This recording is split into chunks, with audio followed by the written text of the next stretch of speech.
you hear me? I can hear you. Thank you very much. Okay, thanks. And Emily Chen, I see you've joined us as well. Would you like to do a microphone test? Hi, good morning. Oh, I can see you and I can hear you. thank you. Thank you. And Supervisor Ellenberg, I see you've joined us. Would you like to do a microphone test? Yeah, I don't know where I am. Yeah, I'm invisible. I see your background and I hear you. There is a ghost appearing on your screen. What's your recommendation? Let me. Oh, you came Nope. and you went. Oh, No, I stopped the video. Now the video's off. Let me try it without a background. it might think you're a green screen. I'm not sure. I'm not even wearing green. Oh, it looks like the microphone, the camera might be covered up, possibly. Nope. Oh, okay. Let me ask around about that one. Okay, thanks. I do have some technical assistance I can bring in. One moment, please. Okay. You might have to sign in and sign out again. All right, I'll try that. All right, I'll be right back.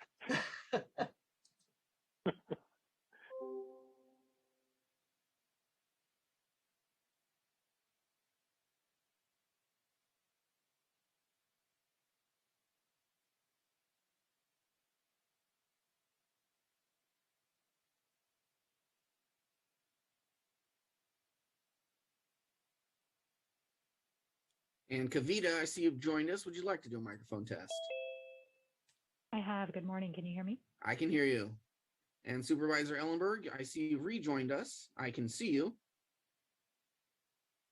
And your Yeah, got it. Whatever there you are. has been resolved. Thanks. Excellent. Thank you very much. I can see you and I can hear you. And courtesy notice, we are now live on the internet. Thank you very much. Layla Ullman, I see you've joined us. Would you like to do a microphone test?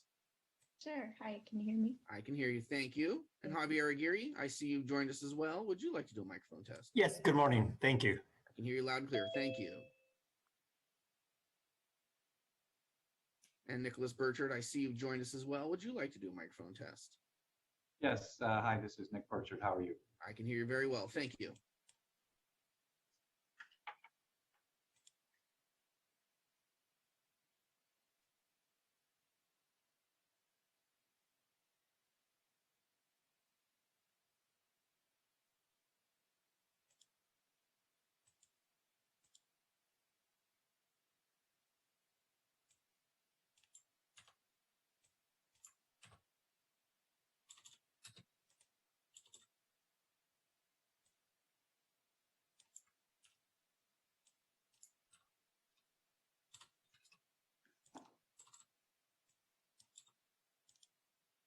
Good morning. Can I do a mic check?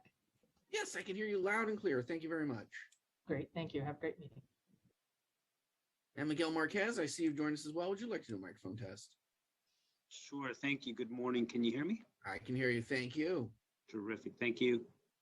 And Vice Chairperson Wasserman, I see you've joined us as well. Would you like to do a microphone test? Hello, hello, hello. I can see you and I can hear you. Thank you very much. Since you're both here, I will conclude the microphone tests and step away. Jill Mendoza will be the clerk. Thank you. Thanks so much. It is Recording in 9:59, progress. so we will get ready to go and I'll call the meeting to order at 10 o'clock sharp. Good morning, Supervisor Wasserman. Good morning, Vice President Chair Ellenberg. Oh, I apologize, President and Vice Chair Wasserman. No worries.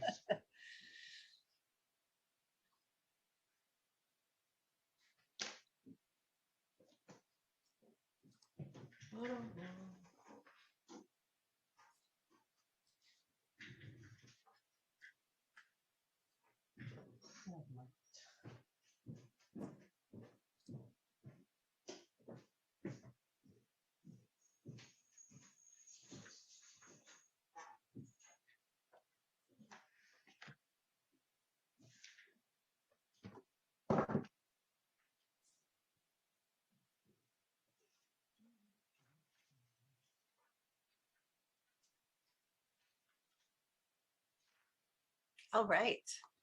Good morning and Happy New Year, everyone. I'm going to call to order this first PSJC meeting of 2022 at 10 a.m. and turn to our clerk for a roll call vote, please. Vice Chairperson Wasserman Here. and Chairperson Ellenberg. I'm here as well. Thank you. With that, let's see if we've got some folks interested in public comment. I see one right now. Let's just give it a few seconds. Anybody, this time is reserved for members of the public wishing to speak on any item not on today's agenda, but within the purview of the committee. I see that we've got 2 speakers now. And all right, so let's set that up for 3 minutes per person, please. Thank you. Our first speaker is Scott Largent. I am unmuting you. Please accept the unmute. You'll have 3 minutes to speak. The timer will start when you begin speaking.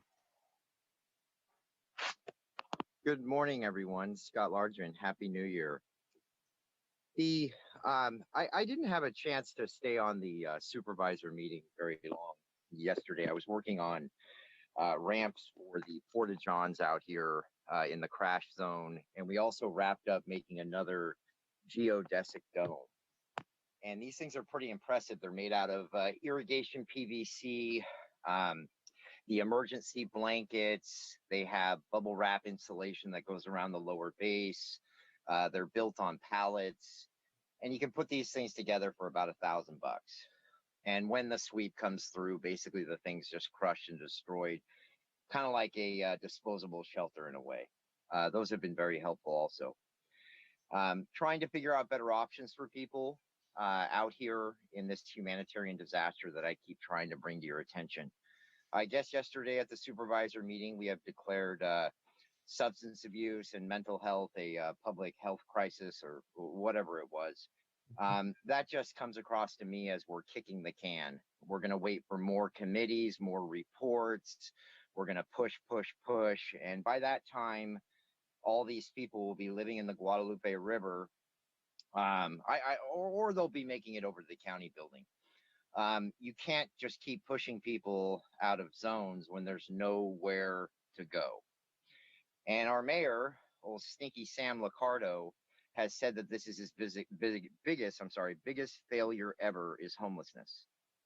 And it's obvious. But do they just go out onto the medium? Do they get on that podium? Do they make these great speeches just to kick the can?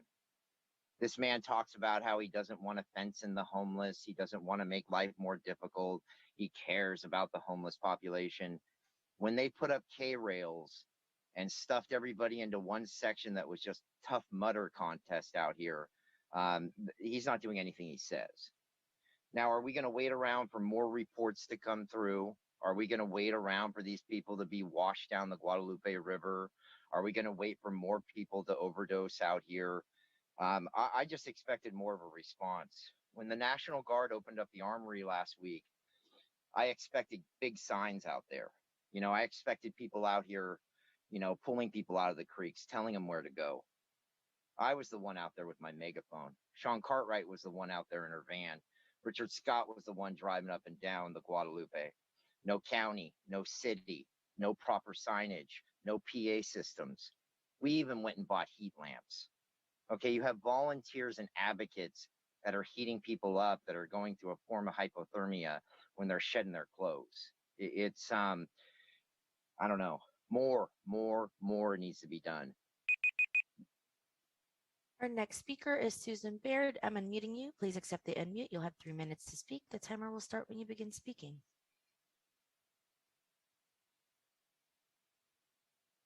My name is Susan Baird. I am a member of the Almaden Hills United Methodist Church on Blossom Hill Road. I am a local voter in District 1. I am also a retired school counselor who has worked in both Morgan Hill Unified District and in the Oak Grove Elementary District. Through my experience as a school counselor, I saw time and time again the lack of resources in Santa Clara County for children who had mental health problems. Unless their parents or caregivers had money, as well as transportation, children could be referred for counseling, but there was no place to go. Those children who needed help in elementary and junior high are now some of the mentally ill whom you see in our jails today. The alternatives suggested by this report do not address the root causes that fuel incarceration and are not informed by the feedback gathered in the county-sponsored community input process.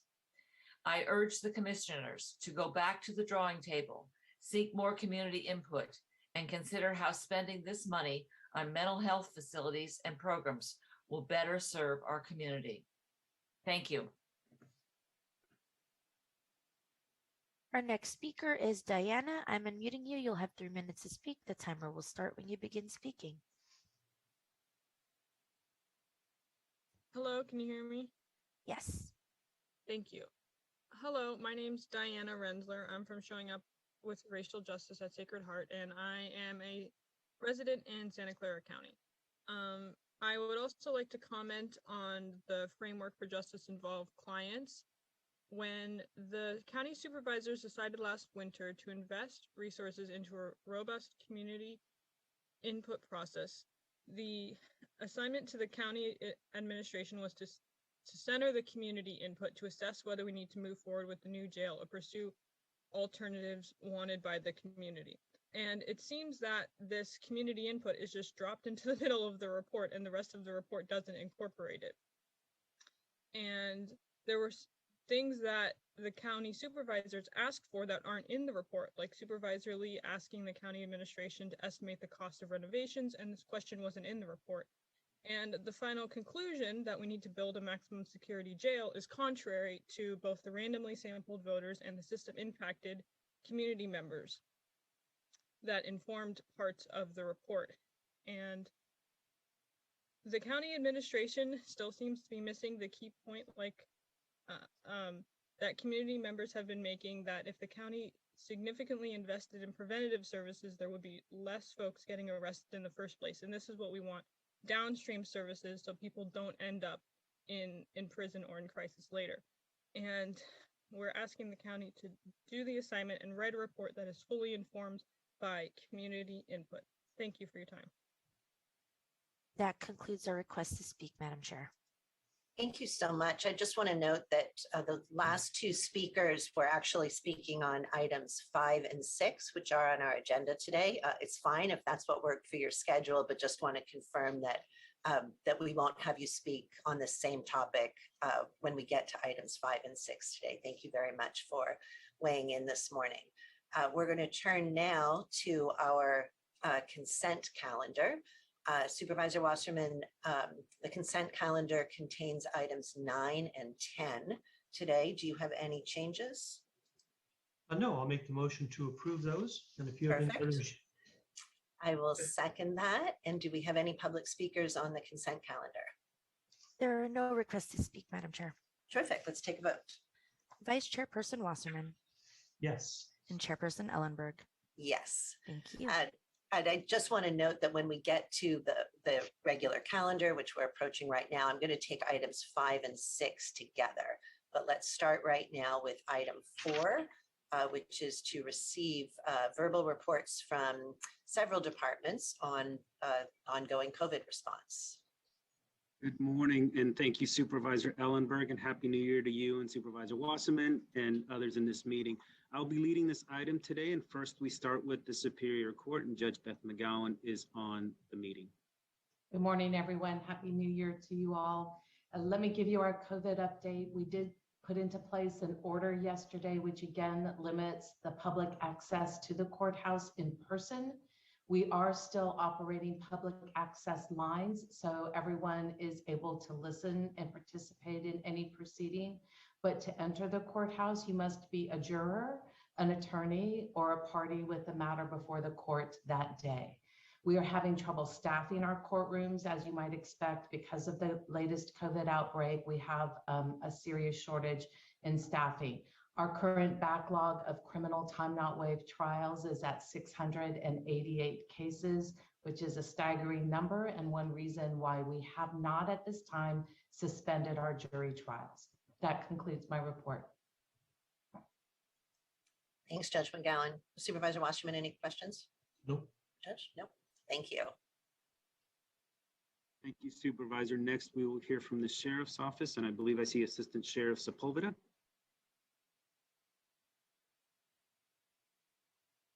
Good morning. We have Sergeant Menchaca to provide a report this morning. Thank you. Hi, good morning. Thank you, Assistant Sheriff Sepulveda, and good morning, Supervisors Wasserman and Ellenberg. The Sheriff's Office currently has 144 staff members in isolation with COVID and 13 in quarantine pending test results. Of the staff members in isolation, 90% of them are fully vaccinated, 9% are unvaccinated, and 1% is partially. In addition to our staff C19 positive cases, there are also 251 COVID positive inmates in our care. In regards to our vaccine rates, to date, 94% of the Sheriff's Office staff are reported as vaccinated. Of the vaccinated staff, 99% are fully and 1 are pending their second dose. Specific to the Custody Bureau, 94% are vaccinated, and of those vaccinated staff, 99% are fully and 1% are pending their second dose. This concludes my report. Are there any questions? Thank you so much, Renee. I do have some. Oh, let me start with Supervisor Wasserman. Go ahead. Thank you very much, and thank you, Sergeant. I just wanted confirmation that 90% of your approximately 140 personnel, law enforcement personnel that are currently have COVID were fully vaccinated? Yes. Fully vaccinated. Okay, thank you very much. You're welcome. Renee, are the COVID, the folks that are out with COVID, either because they've contracted it or have had exposures, are those self-reported home tests, or are they independently or publicly verified in any way? It's a combination. A lot of people, because they're not able to find tests, they're doing home tests and they send them in and we include them in our stats. And some are testing within the jail facilities. Others, again, pop-up sites or through their healthcare providers. So it's a combination of all. Mm-hmm. Thanks. These may be good for the Sheriff's Office to answer. I'm also happy if the district attorney or courts want to weigh in here. On December 2nd, the board received a joint memorandum from custody and public health departments, which, in response to another outbreak in the jail, recommended the inmate population be reduced to 2,000 ongoing. And at the time that recommendation was made, the COVID case count had peaked at 180 cases. We've well surpassed that number of positive cases. And today our inmate census is up to 2,419. I'd like to hear first from the Sheriff's Office what progress is being made to further reduce the inmate population. Good morning, Chair Ellenberg and Vice Chair Wasserman. I can take that question. We're continuing to monitor eligibility for our EMP program that we have and our CASU program on a regular basis. We are looking at a wide variety of things, but with regard to the circumstances of each of the individual cases for reducing the population, we believe that we don't understand the complete circumstances of each arrest, and it would be better reviewed by the public defender or the district attorney's office for recommendation to the courts for release, and we fully support that process as we did back in November and December. So that's where we're at with that. Yeah, thanks. It's clear that without, although this current outbreak will resolve, it's clear that without getting down to a safe census ongoing, will continue to be at risk for future outbreaks. If either the court or the district attorney wants to weigh in with any additional efforts, or the public defender, my apologies, any of you want to weigh in with further current efforts to reduce the population and get us down, at least back down to 2,000, I would be interested in hearing that. Supervisor Ellenberg, if I could, sorry. I'm sorry, Terry, if you want to go ahead, I can go after you.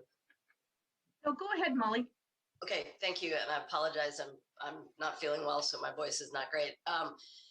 So we did a great job, I thought, during the spike in November of meeting with the DA and collaborating to get the numbers down.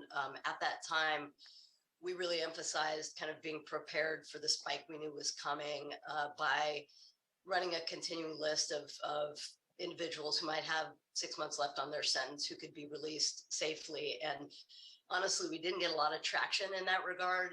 We have pointed out that we can petition the court to move some incarcerated individuals to alternative locations, which we're prepared to do if need be. Also, the sheriff has almost unilateral power to release people during a public health crisis, which so far she's failed to exercise. We are very committed to re-reviewing cases. The board funded a full-time district attorney, and pretrial services is also because Matt Fisk is now running admin booking, we can get at information a little more easily. So we're fully prepared. We ask that we be better prepared, and we can have more offline conversations with the DA after this meeting to try and get at it. But I think regardless of the mechanism, we really need to get down to 2,000. And I hope that we're able to do that. Thank you. Thanks, Molly. Terry? Hi, good morning. I think historically, our office has always collaborated very well with the Public Defender's Office, whether it's Prop 47 or issues that come up as it relates to the jail population.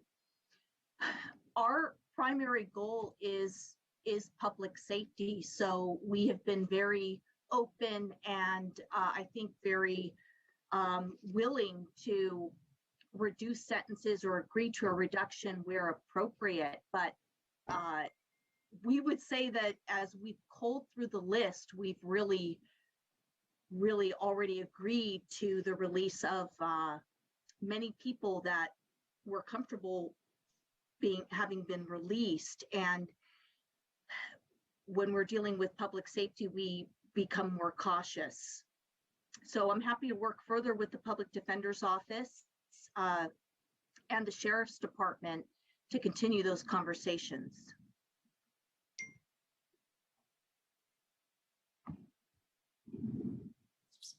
Supervisor Wasserman.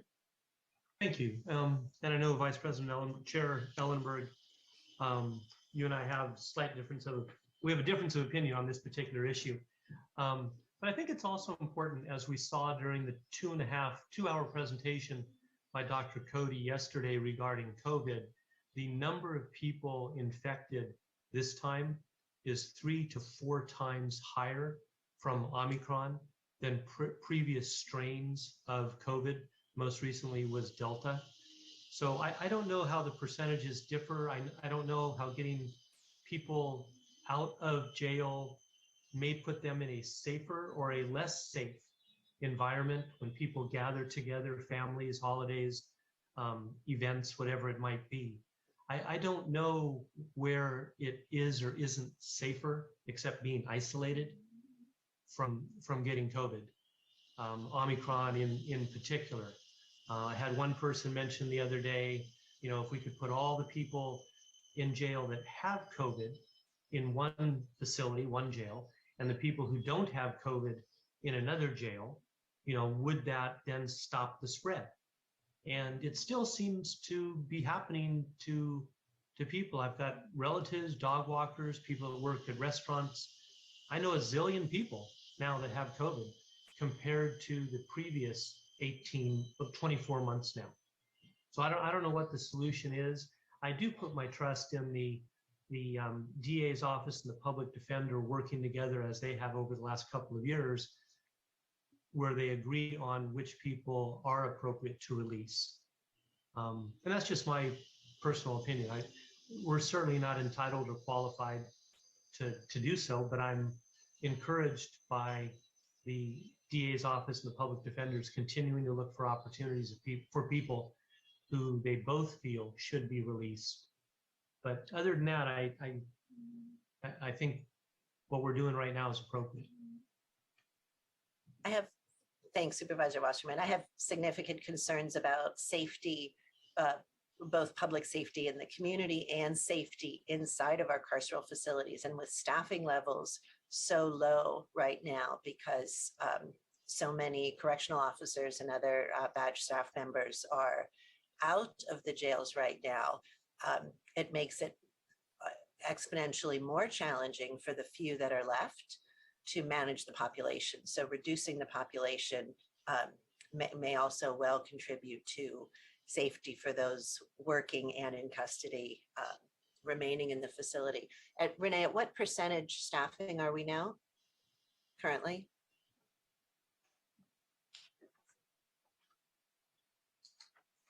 Hi, Supervisor Ellenberg. I can take that question. Thanks, David.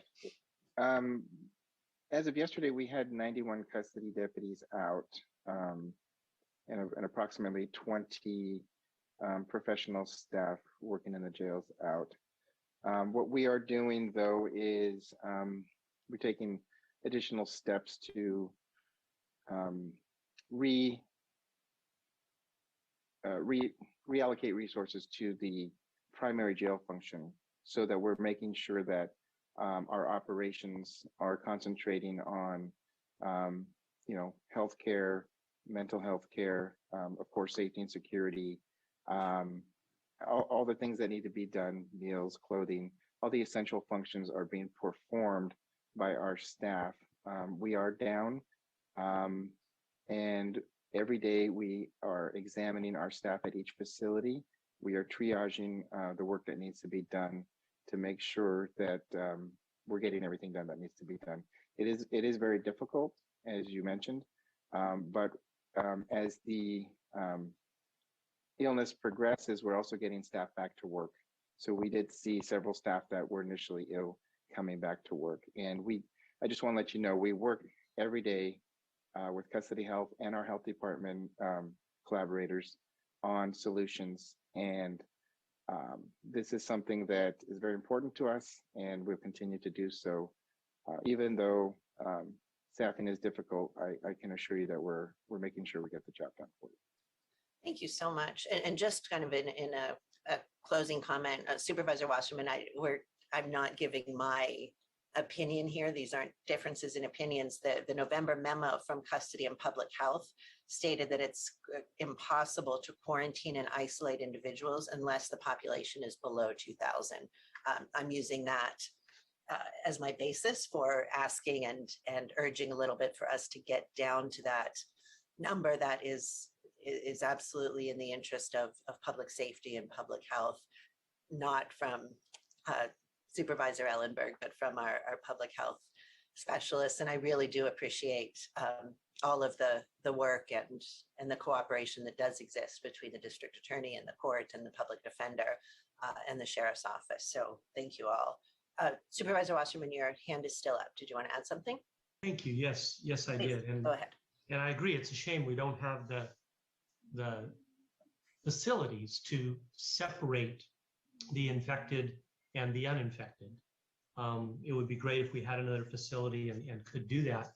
I appreciate what Assistant Sheriff Sepulveda was saying when you asked as far as what percentage of his people are out with COVID.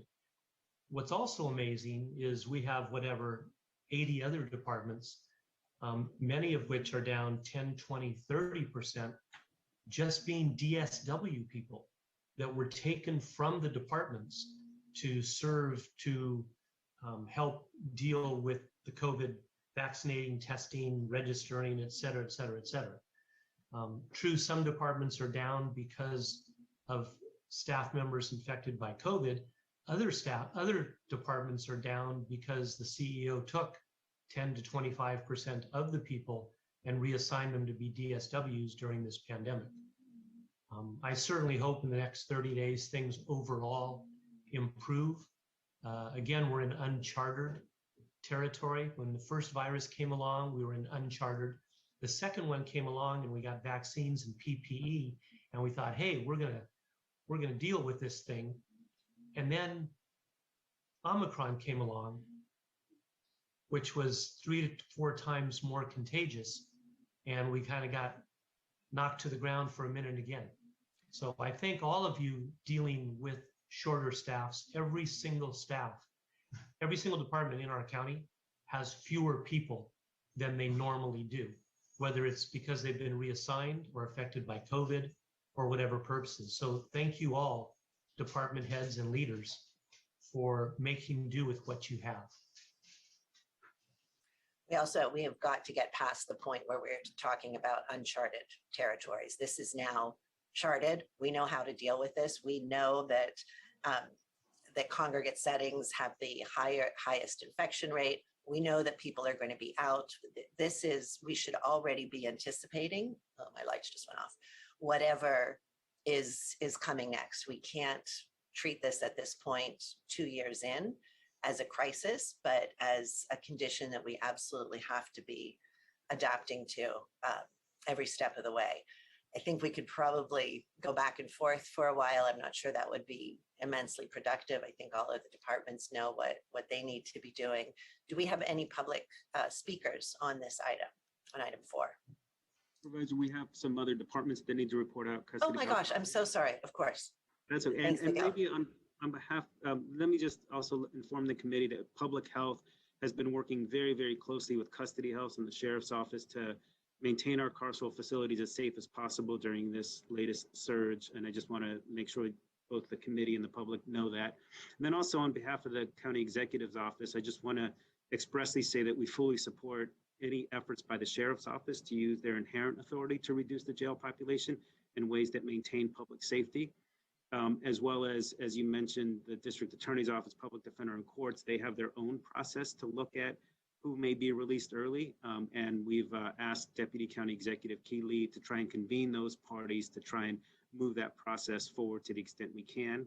Those are, offices that are either elected, appointed, or just separate from the county, but we'd like to use whatever leverage we have to get the parties together to try to move that work forward to minimize the jail population. And we also are, calling and convening meetings among all criminal justice stakeholders to implement strategies that will, in the long term, systemically reduce our incarcerated population as much as possible while ensuring public safety. That's something that we've always been working on. We're redoubling our efforts, and I just want to let the committee know that all that work is in progress. So with that, thank you, Sergeant Menchaca and Assistant Sheriff Sepulveda. Next, we will hear from Dr. Eureka Day, who's the Director of Custody Health. Good morning, Chair Ellenberg and Supervisor Wasserman. Again, as you know, we have been very aggressive. Excuse me, I have a code blue going across my screen. We have been a very aggressive COVID-19 activities here in custody health. To date, as you know, the Omicron variant is a very transmissible variant, and so we do have a high caseload with patient positive cases. And just Ms. Sergeant Menchaca had mentioned, we do have 259. Those cases are increasing as we speak. So we do have 259 positive patients today, and we have 16 at Main Jail and another 243 at Elmwood. Of our staff, we have about 10% of our staff out with COVID-19. However, we are clearing those cases as quickly as we can, and we are starting to clear our own cases simply because employee health is backed up. We have instituted twice daily testing of all staff. And so we are providing twice daily testing. We're having staff test before they go onto their shift and then midway. What we were finding is that when staff were testing early in the day, they may have tested negative during the day. And then by that end of the shift, they were testing positive. So we are doing twice daily antigen testing. If a staff person does test positive, then they go back down to the test center. And at the test center, they're given a PCR test. We are providing eye health kits, which are home kits that they are also being given so that they would test at home after their isolation period in order to get a positive and or negative result. And if it's negative, they will come back. And so that's what we're doing. We have activated DSW workers again. The DSW workers are coming in and we're using them as part of our test site. I've also worked with Stanford Mobile Unit. There's a mobile unit that Stanford has that have come out to our juvenile services to provide vaccinations. And we will be soliciting them to come out, and they've agreed that once we have 130 participants, they will come out next week on the 19th and provide booster shots for any staff person who would like to get a booster shot. And that concludes my report. Any questions? Thanks very much, Dr. Day. It must be quite a volume of tests that you're going through every day. Have you had any trouble with supply? We have been working very closely with our public health department, and so far we've had earmarked Binex test. The eye health are at more of a compaction, and so we're being very careful in giving those out only to staff who are testing positive on the Binex.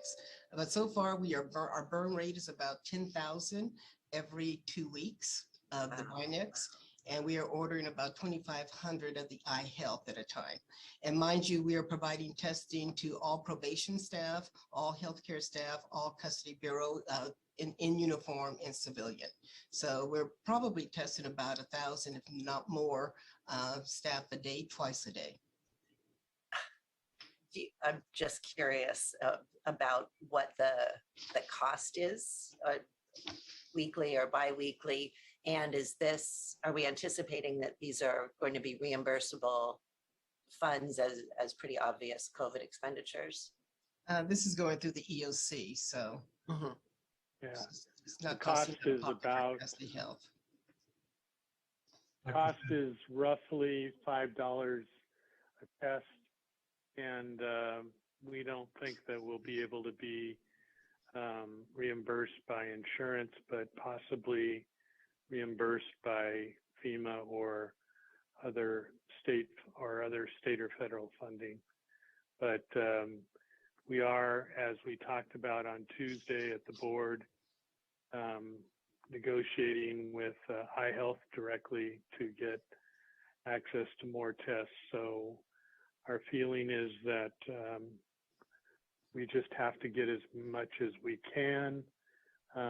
We're looking at protocols, as Dr. Day mentioned, with public health that will try to minimize our usage of antigen tests on people who are negative. But as she mentions, during the day, people turn from negative to positive. So because our custody setting is a critical setting, it's getting first priority for the antigen tests and whatever we can do to stop or prevent spread, including masking and the like. Sure, thanks. Isn't did a new rule come out today that insurance will cover the costs of tests? Yes, but the problem is we're not sure that that'll cover incarcerated individuals. It might cover right. Employees. But it would cover the staff. Yeah, right. Sorry, I should have made that clear. And so staff should be covered, but the incarcerated. So are we testing staff and people in custody twice a day? I think, Dr. Day, I somehow just thought you were talking about staff, but was that? For staff, we're testing twice a day. For the patients, we test positive patients on day 0, day 4, day 8, and day 12. Got it. Okay. And if they were exposed to a staff member that tests positive, I assume the protocol goes into place. And could you just reaffirm, Dr. Day, the November memo target of 2,000, has that changed? Has the request changed or has the memo changed? The target number, does it still remain 2,000? The target number is still, we would like to at least try to get to that number. Got it. Thanks so much for the report. Supervisor Wasserman. Thank you, Chair Ellenberg. Got Dr. Smith on and Dr. Day, thank you. That's incredible testing efforts. The testing certainly helps minimize who else gets infected when the positive person stays home. The way I see this different than other variations, Dr. Day, is I'm going to guess 50% of Santa Clara County will ultimately be infected.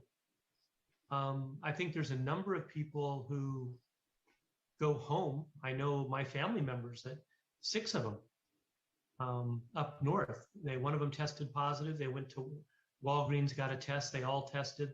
And within a week's period, they were all living together and they all got it. And I have no belief that they called their local county and said, we were infected. They stayed home, they quarantined for 7 days, and then they tested negative before going out in public, kind of following the guidelines of quarantining and then not going public until you tested negative. But I believe the amounts of people getting Omicron, testing on their own from tests from Walgreens and CVS and everywhere else, I know they're not in our numbers. And I appreciate the idea that Vice President Ellenberg just brought up again about getting down to 2,000. 2,000 is a nice round number.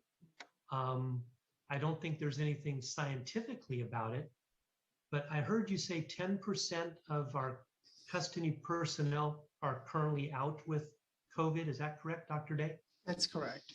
And Dr. Day, of the people that got infected, then were off work and stayed off work, and then have come back, what total percentage of your employees, custody help, have been infected thus far? Is it 20%? I believe you have about 250 employees. Is that correct? 407. 407. Of the 407, how many, to your knowledge, have contracted Omicron in the last 3 months? I would have to get that number for you, Supervisor. I don't have that in front of me. Okay, but it's currently about 40 people now. That's 10%. So correct? Correct. Okay, and if a month ago it was 10%, that would be 80. I wouldn't be surprised, Doctor, by the time this is over, you've had at least 200 of your 400 infected. And yeah, I think it's just the reality of this particular strain. I'm sorry, I interrupted you. No, I'm just saying that the transmission rate is very high, and also being mindful that healthcare is 100% vaccinated. And so Yes. these are breakthrough cases, and they may be mild, and some folks are asymptomatic. And so we're catching folks that are testing, and that's hence the testing, that are asymptomatic. Can you imagine having 40% of your employees who were vaccinated get infected? That overall, I mean, I find that amazing. The vaccines are not as helpful now as I think we had hoped they would be against this new strain. Do you feel that way, Dr. Day? The way I feel is that we have an obligation for patient safety first and foremost, and hence the robust testing procedures that we have in place. So my opinion is that we have an obligation, and I have an obligation, to make sure that the patients are safe and that the workforce is safe. Hence vaccinations, boosters, testing, the universal precautions around masking, PPE.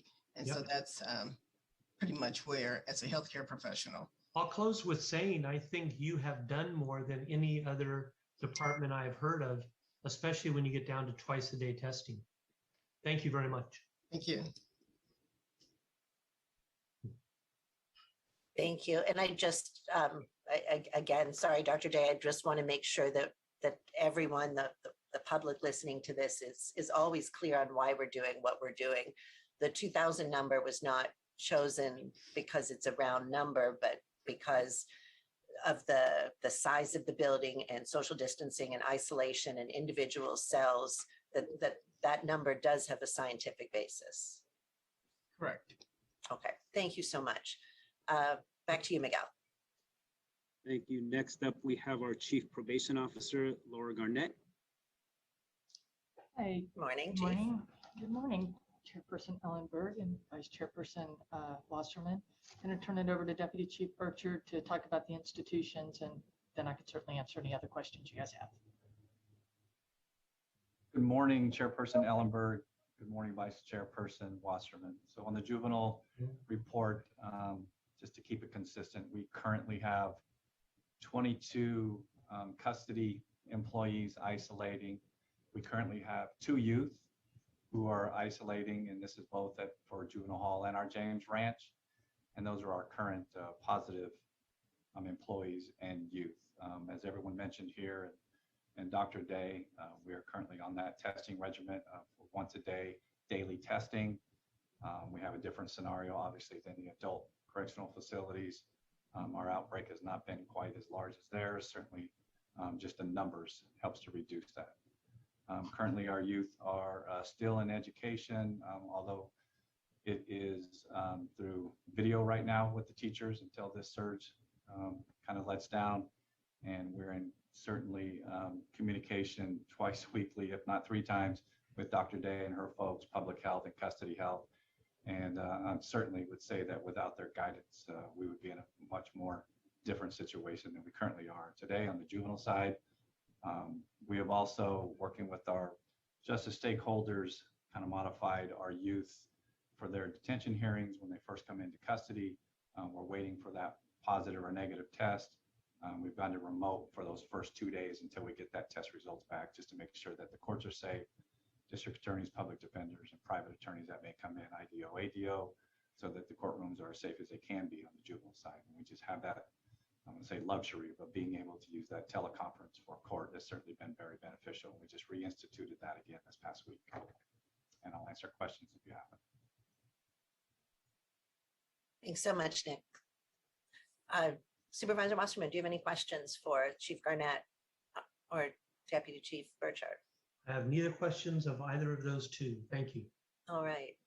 Chief, did you want to add something else? Nope, not at all. Okay, Miguel, thank you both very much for the report. Thank you. Thank you. And our final report is from our Director of Pretrial Services, Matt Fisk, who will talk about administrative booking.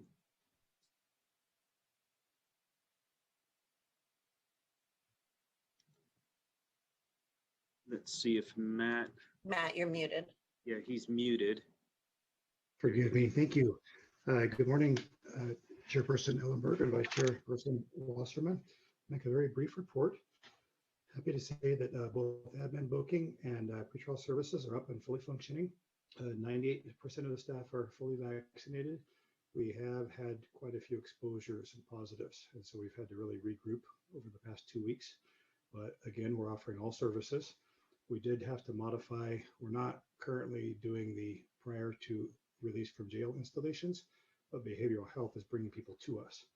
And then we've limited the number of staff working together on site, really only if we need to be there, like for electronic monitoring, hookups, drug testing, and things like that, are we there. So we are limiting the amount of drug testing we're doing also because we don't want to obligate people to circulate. Sorry, Matt, can you speak up a little bit? It's hard to hear you. Sure. Thank you. Sure. Let me just summarize. So both admin booking and pretrial are up and running, offering all services. We modified GPS, continuous alcohol monitoring and drug testing. So behavioral health bringing people to our office. We are honoring all the appointments we have, but trying to keep the on-site staff at a minimum for drug testing. We don't want to unnecessarily have people circulating in the community and then risking exposure to themselves or to us.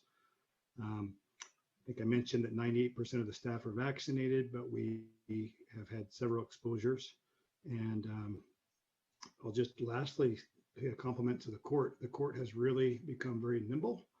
They are shifting all of their case management. I think we're going to be rescheduling either manually or programmatically some 25,000 court hearings. And it's a joint effort with all the partners to streamline court processes and make these court hearings sooner and more accessible to the public. So I really want to compliment the court for that, taking into account everybody's input. That's my report. Happy to answer any questions. I see Judge McGowan turned her camera on to accept that well-deserved compliment on behalf of the court. Do you want to add something, Judge? I was just going to say, no one ever accuses us of being nimble, but we are trying to be responsive, and I would continue to invite our justice partners to offer their suggestions. We are delighted to be working with pretrial services and the county. Our changes in organizations occur starting next week. This isn't really relevant to COVID, but we did announce also the opening of the Palo Alto courthouse for May 2nd. So my thanks back to Matt, who I think has spearheaded this amazing effort with the support and assistance of Miguel and our other justice partners. Thank you. Thank you very much. Supervisor Wasserman. Thank you. If I may, I had one other question for Dr. Day, if she's still with us, through the chair. Go right ahead. Hi, Dr. Day. Thank you.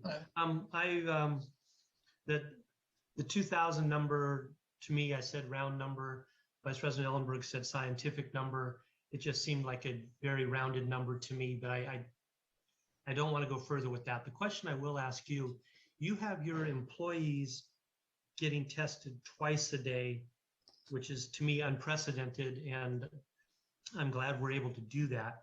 And you said the inmates every 4 days. Dr. Day, is it your opinion if an inmate were released and was sent home to be with family and friends, that they would likely test every 4 days? What I had mentioned was that positive patients, we test them on day 0, day 4, day 8, and day 12. Okay.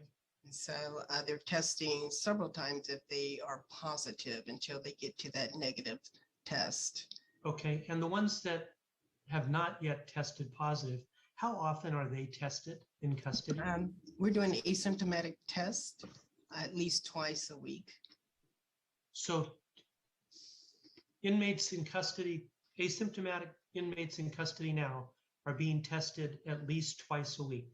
At least twice under normal circumstances. Right now, we're not testing as frequently. Okay. Because of the bandwidth and having to manage all of these sick patients that are positive.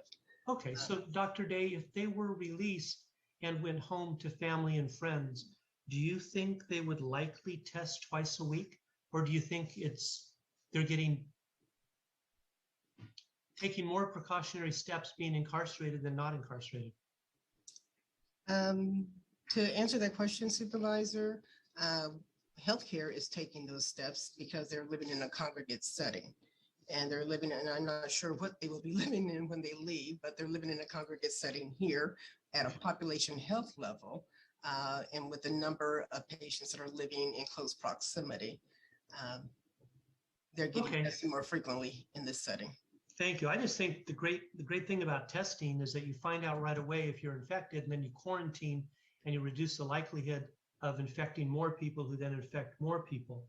And so what I was thinking about during this very interesting conversation that I hadn't given nearly enough thought to prior to this was if asymptomatic inmates are testing twice a week, and if they test positive, we do something about it.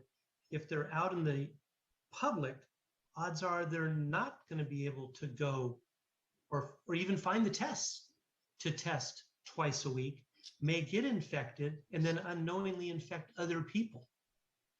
It's just an interesting thought I had, and I wanted to bounce because you're the ultimate professional and expert in this area. Thank you, Chair Ellenberg. Thank you, Dr. Day. Thank you. Miguel, was that the last report for this item?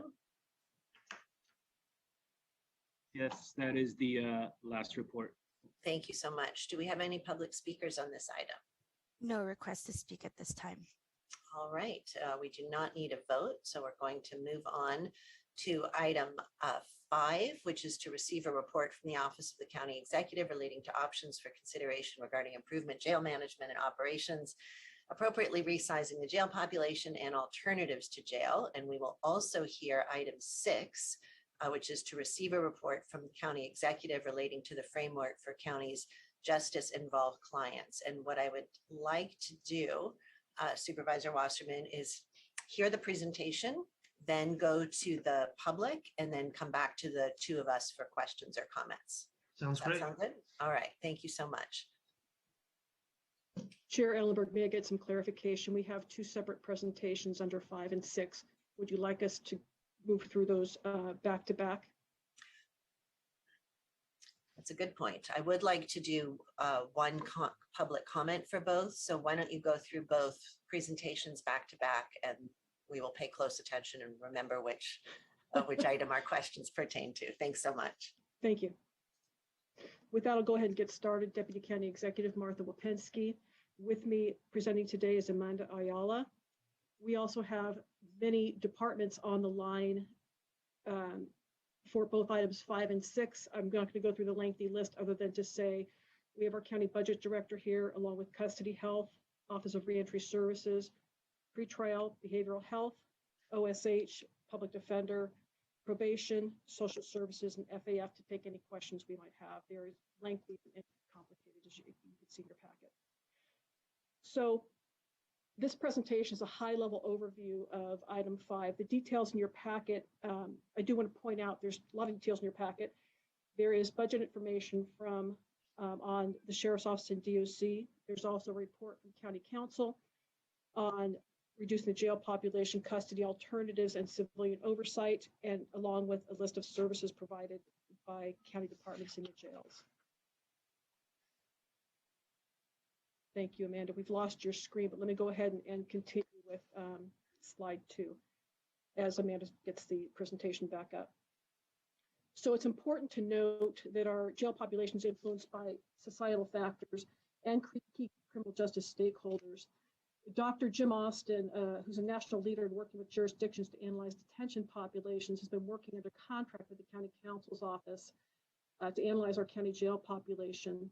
As you read in the report, his research shows our county's incarceration rate is well below the national and state average, and the majority of our jail population is charged with serious and violent felonies, which, if convicted, may result in a prison sentence.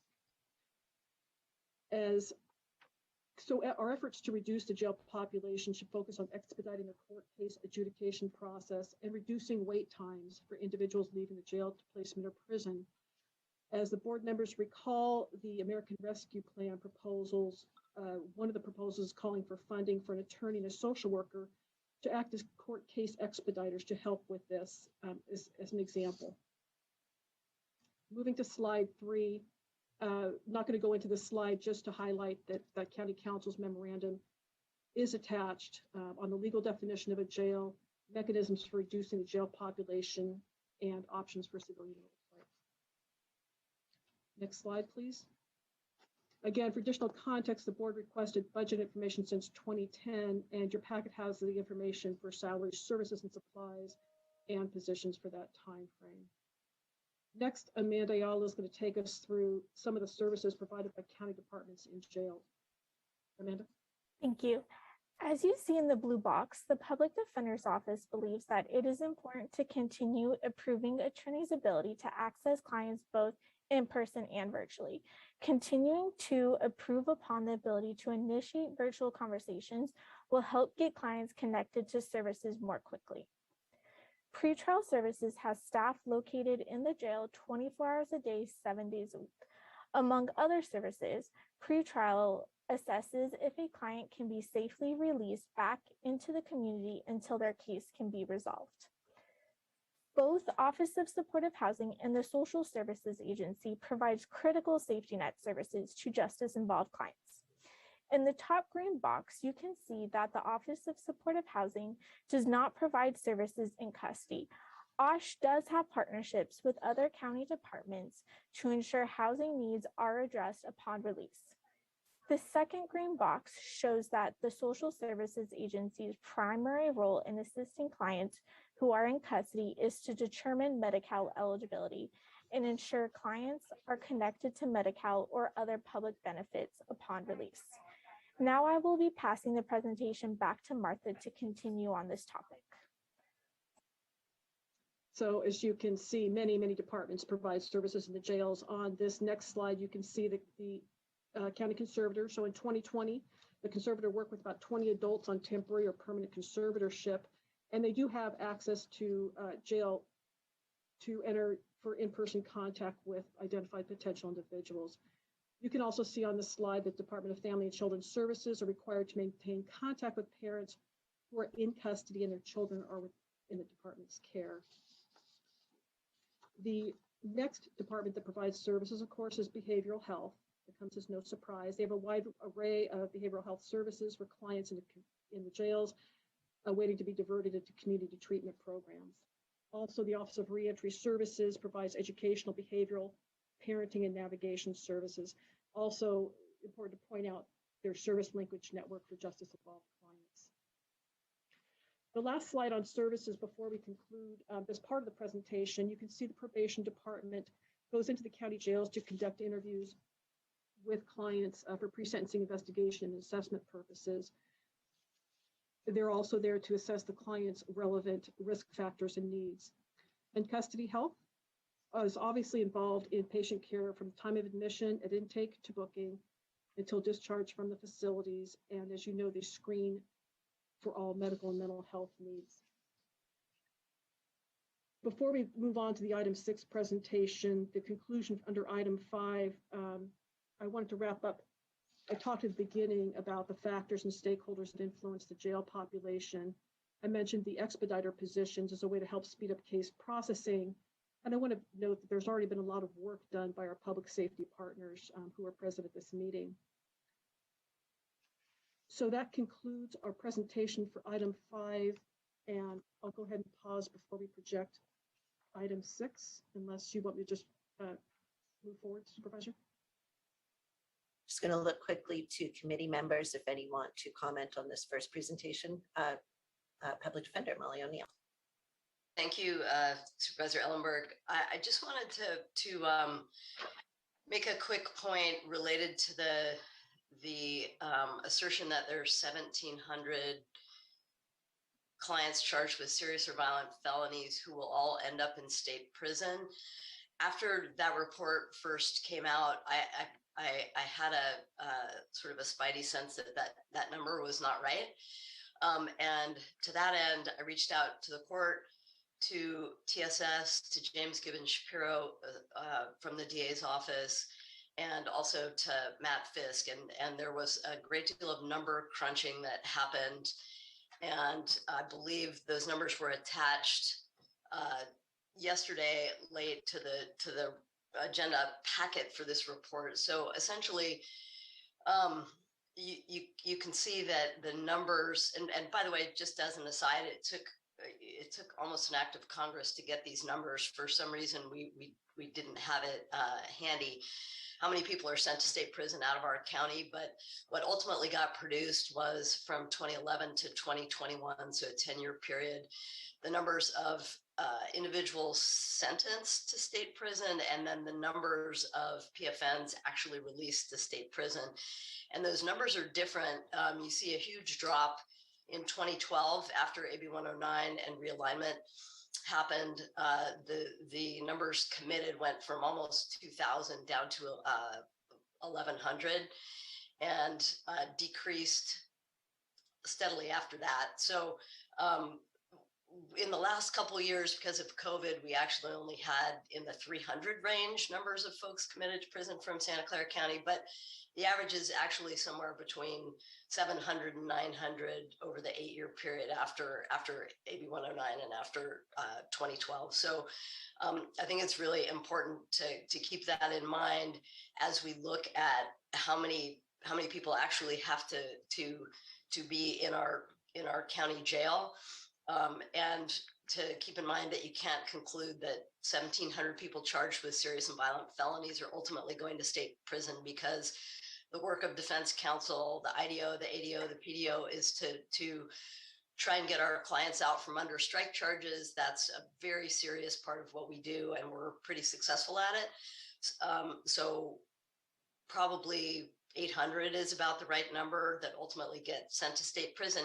And a reminder, with criminal justice reform, we are working very hard to end mass incarceration and stop, caging humans and sending them to prison. So I just wanted to make sure that I made that point today. And if anything I said wasn't clear, I'm happy to try to answer it. Thank you. Thanks very much, Molly. I just want to make a quick note to Martha, and then I'll come to you, Sylvia. I heard that data was compiled with the joint work of the public defender, the district attorney, the courts in pretrial. I'd like to make sure that when this final report is presented to the board on the 25th, that updated number with the supporting documentation is included. That's precisely one of the reasons that I wanted this report to come to PSJC prior to going back to the full board, so that we could catch any concerns or data that may not be current. I'm just looking for a nod, Martha.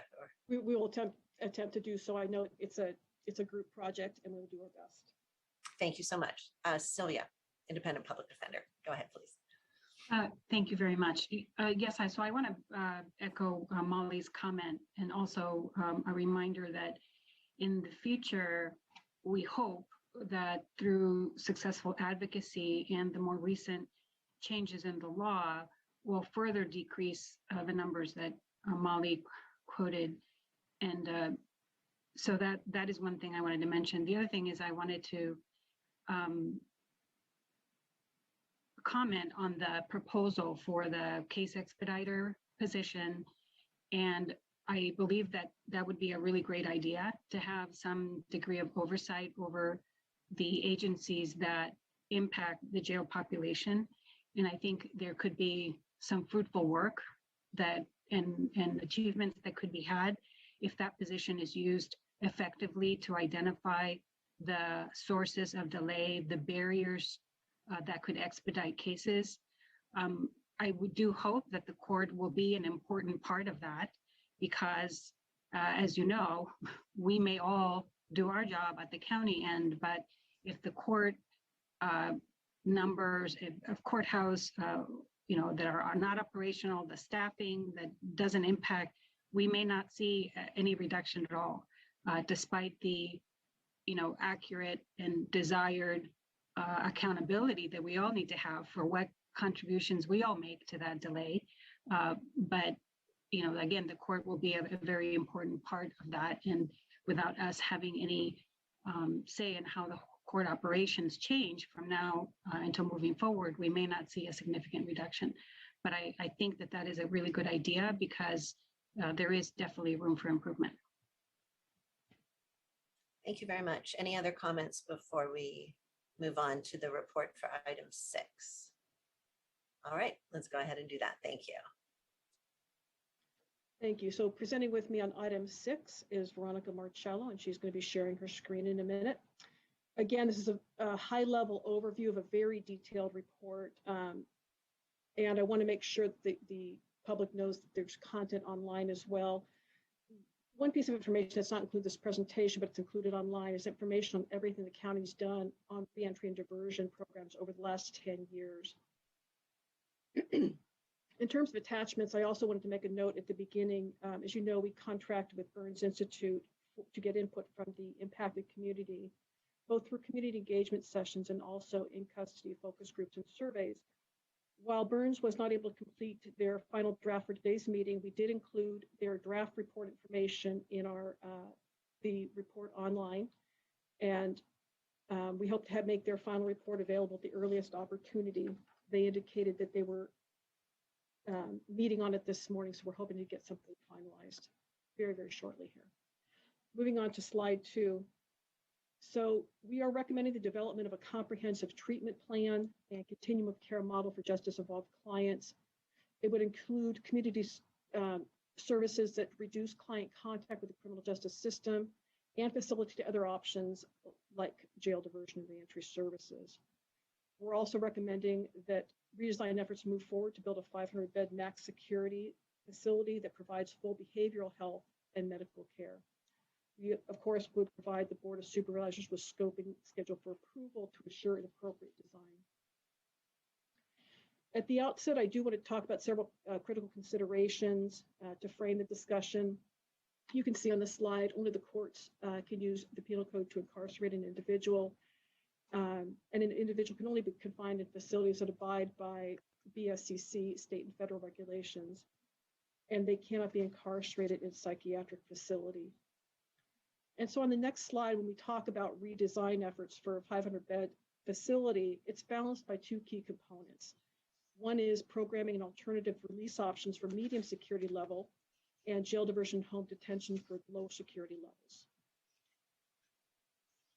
So with that, I'll provide an overview of the report, again, very high level. I'll try not to make too much time doing this, but it is complicated, as you know.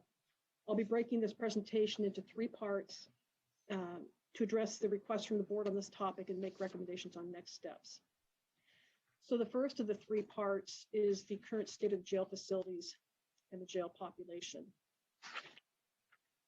So the county has been extremely committed to reducing the jail population, as we've heard today, and creating alternatives to detention. We discussed this under item 5, so I'm not going to spend any time on it here. But I am going to go ahead and turn it over to Veronica to talk about the data related to the jail population. Good morning, supervisors, and to the rest of the committee. Today, I'm going to provide you some brief information on the jail population. For this slide, we compared incarceration rates looking at the top 10 largest California counties by population. These rates are based on the number of people per 100,000 who were incarcerated in each jurisdiction as of June 2021. Compared to the 10 largest counties, Santa Clara ranked as fourth lowest in terms of individuals in custody at approximately 123 per 100,000 residents. When only counting those who were sentenced, that number is only 14 per 100,000 residents. The current rate is due to a combination of the county's jail diversion efforts, new legislation, and efforts to manage the spread of COVID-19. This is important because it demonstrates the impact that the county's diversion efforts have had in reducing the jail population. This rate remains relatively low compared with other large counties. This next slide provides a 10-year overview of the pretrial supervision and jail populations. We can see that the jail population peaked in 2014 and reached its 10-year low in the second quarter of 2020. After its peak, the population declined until the second quarter of 2020, when the pandemic began, where there was a sharp decline due to the county's pandemic diversion efforts. Overall, there has been a 48% decline in jail population when comparing the 2014 and 2021 populations, and the population remains comparatively low in 2022. Slides 10 and 11 show us a breakdown of the pre-sentenced and jail population. Slide 10 shows us the breakdown for 2014. As you can see, almost half of the total population was in custody. To compare, slide 11 shows us the breakdown for 2021. In 2021, about 32%, or just under 1/3 of the population, was in custody. It's also important to mention that the pretrial population out of custody pending arraignment is higher than usual due to COVID-19 delays. Despite much of this decline being a result of the COVID-19 diversion efforts, the numbers remain relatively low today, which is something we hope to work with the relevant stakeholders to maintain. Thank you, and now I'm passing it back to Martha, who will discuss the current state of jail facilities and jail population. So as you can see on the slide, with regard to mental health needs, there is a lack of appropriate housing and treatment space in our jails. For those with behavioral health diagnosis, we're also asked to provide a draft service model and operational plan for Elmwood. It's attached in your packet. It's rather lengthy, but much of the existing and future operations and goals have changed since that initial draft report that's attached, but there's still relevant information on the state of the facilities. And I'll just briefly go over a couple of points here. 12 buildings are recommended for demolition at Elmwood, and 22 that are not already marked for demolition are in need of major repairs or upgrades. And when I get to the next steps of this presentation, I'll be recommending that we quickly conduct a needs assessment for Main Jail North and Elmwood to get a better look at the conditions of the facilities. Next slide, please. In this part of the presentation, I'll be covering the facilities and approaches for incarcerated individuals. Here I want to touch on the community engagement process, which was an important part of this report. We contracted with a firm called EMC to engage the general public through focus groups and a survey. As I mentioned before, we also contracted with the Burns Institute to engage people from the impacted community. And we'll go ahead and go on to the next slide to talk about the central themes for both the general population and impacted community. As I mentioned, there's a content in the legislative file that's attached, and then we'll get the final report from Burns as soon as it's completed out to you and the public. As you can see, there are central themes the consultants found between the general public and the impacted community. And it's important enough, I want to highlight each one of them. There's a perceived need to reimagine justice, shifting away from putting people in jail in favor of preventative measures, alternatives to incarceration, and addressing the impact of structural racism. And as you can see on the second point, that it's more than the specific space, opinions driven by what's happening outside the county, and this is much bigger than what to do with the vacant lot when Jail South was. Central strong theme was number 3, addressing mental health needs, both within the incarcerated population and the county generally. And it's a clear priority that incarcerated individuals with mental illness and drug addiction should receive treatment rather than being sent to jail. And then finally, rebuilding a jail lacks broad appeal, with most expressing a preference for other options and as well as concern for unsafe and inconvenient conditions. Also, as part of this board referral, we were asked to survey local counties in the Bay Area to see if there was see if people wanted a regional mental health facility. So county staff from administration, behavioral health, and custody health met with 3 counties that expressed interest: San Francisco, Contra Costa, and Alameda. The common themes and challenges are there on the slide. In the interest of time, I won't go through them, but clearly expanding mental health services and releasing in-custody individuals into treatment, as well as continuum of care, were high on the list. There is a clear desire from these 3 counties to continue discussions on a regional facility. We were also asked to look at different types of facilities. The square footage and cost in the slide are just a rough order of magnitude. Main Jail South site was envisioned as a baseline. It included treatment and programming space, as well as acute and subacute mental health treatment beds and reentry beds. The behavioral health detention facility you see on this rows 2 and 3 there, it just a difference is in the number of beds. For their decision to send an individual to this facility would be determined by the court. Patients are held in custody, so the facility would get a dedicated portion. It's a block facility, but more therapeutic oriented. The expectation for this kind of facility would be for individuals to then move to step-down units that would be less detention oriented. The 4th row, the Correctional Treatment Center, is a facility designed for incarcerated individuals that require additional level of care. I need to mention here also that any new facility the county builds does not use funds intended for operations or funds diverted from other sources. Facilities are built using one-time capital funding through the issuance of lease revenue bonds. Moving on to the facility needs assessment. I mentioned this already, so I'm not going to go into it in detail, but we are recommending that we do a facility needs assessment as quickly as possible. Next slide. I'm going to close out this part of the presentation with recommendations and next steps. These are grouped into 3 areas, which is developing a plan to decommission Main Jail North, as well as minimize the need for incarceration and behavioral health. So I'll start with the decommissioning recommendations.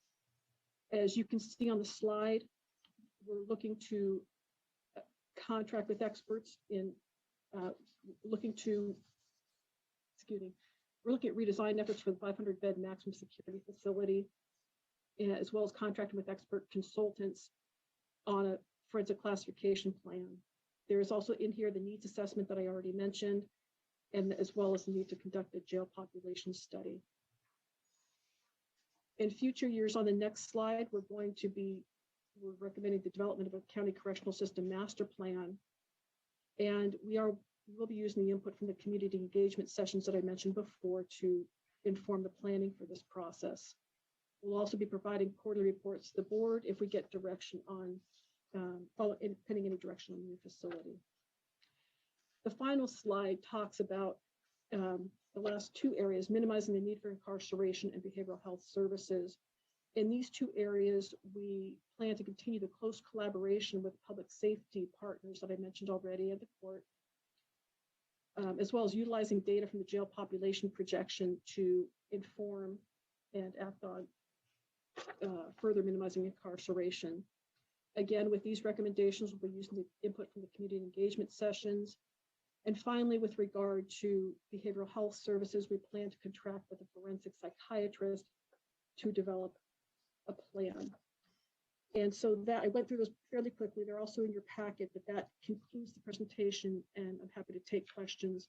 As I said, the departments I listed before are also here to take questions.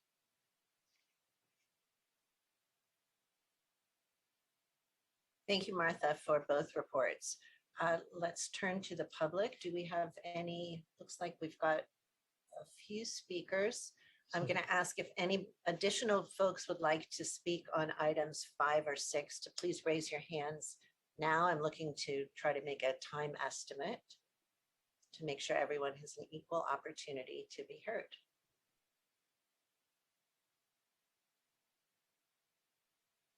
The number is still rising. We're at 13 I suspect that we may get to 15 once this gets started. So hedging that bet, I'm going to ask the clerk to set the timer for 1 minute per speaker, please. Sounds good. One moment.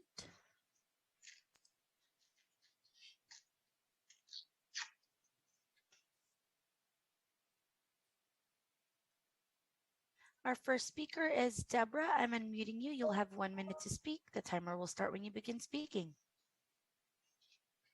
My name is Deborah St. Julian. I'm a member of Urban Sanctuary San Jose and Surge, and I have lived in District 1 for 36 years. I attended one of the community input meetings about how to move forward regarding use of funds for public safety. In reviewing the report to the Board of Supervisors, I am disappointed and a little bit angry that it largely ignores input from us, the people you serve. At one time, I taught high school.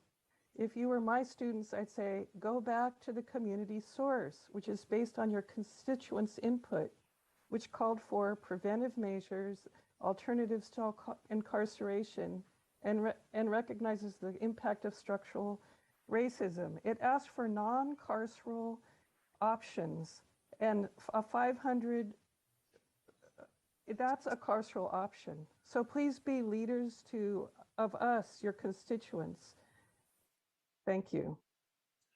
Our next speaker is Amy Look. You'll have 1 minute to speak. The timer will start when you begin speaking. Hello, my name is Amy Luke from Showing Up for Racial Justice at Sacred Heart. I am a university professor in Santa Clara County, an English professor, and I've written many assignments and evaluated whether student work met the learning objectives for those assignments. And I'm commenting today to say that if I were grading the set of reports submitted today for items 5 and 6, based on the grading criteria provided, I would give them a failing grade. When the county supervisors decided last winter to invest resources in a robust community input process, the assignment to county administration was to center that community feedback, to assess whether or not we should move forward to a new jail or pursue alternatives. That was the grading criteria. But when I read the framework for justice involved clients, it felt as if the community input findings were just copied and pasted into the middle of a report that otherwise has nothing to do with them. When Supervisor Lee additionally specifically and repeatedly asked county administration to estimate the cost of renovations, this question was once again not answered in the report. Even the final conclusions to build a maximum security service. Our next speaker is Jennifer Briscoe. You'll have 1 minute to speak. The timer will start when you begin speaking. Good morning, Supervisor Ellenberg and Supervisor Wasserman and the PSJC committee. Today, I represent myself as a constituent of District 1 and a service provider for mental health and substance use programming. As administrator for Telecare's Mural Right Crisis Residential Treatment Program and Substance Use Treatment Programs, we are one of the pipelines for a step-down program for diversion for justice-involved adults prior to being released back into the community. I'd like to thank the Justice and advocacy team of Custody Health with Gabby Alvarez and Rebecca Lemus and their team for working with me to decompress Elmwood and keep our clients safe, especially with the increased rise of COVID. Supervisor Ellenberg and Supervisor Lee, thank you for highlighting the need for increased mental health services and substance abuse programs. We definitely need more crisis residential treatment programs with a larger length of stay beyond 14 to 21 days so that clients can successfully transition back into the community and the outpatient teams. So thank you. Our next speaker is Angelique. You'll have 1 minute to speak. The timer will start when you begin speaking. Hi, my name is Angelique. I'm with District 5. I'm from District 5 and I'm with the Young Women's Freedom Center. I'm speaking on items 5 and 6 in strong support of the Care First Jail Last. We need alternatives to incarceration in our community. Our communities deserve a better response than jail. I urge you to consider the community's push to seek better solutions. Thank you. Next speaker is Lauren Renaud. You'll have 1 minute to speak. The timer will start when you begin speaking. Hi, as Martha Lipinski said earlier, this report is a group project. And as someone who did many group projects when I was getting my public policy degree, this report reads like an incomplete group project. A glaring issue is that the cost benefit analysis section is just a cost estimate of carceral facilities and does not estimate the long-term cost of those recommendations, while completely failing to consider the long-term benefits of services, programs, and facilities that would prevent and reduce the number of people coming into custody in the first place, which absolutely would have lower costs in the long run.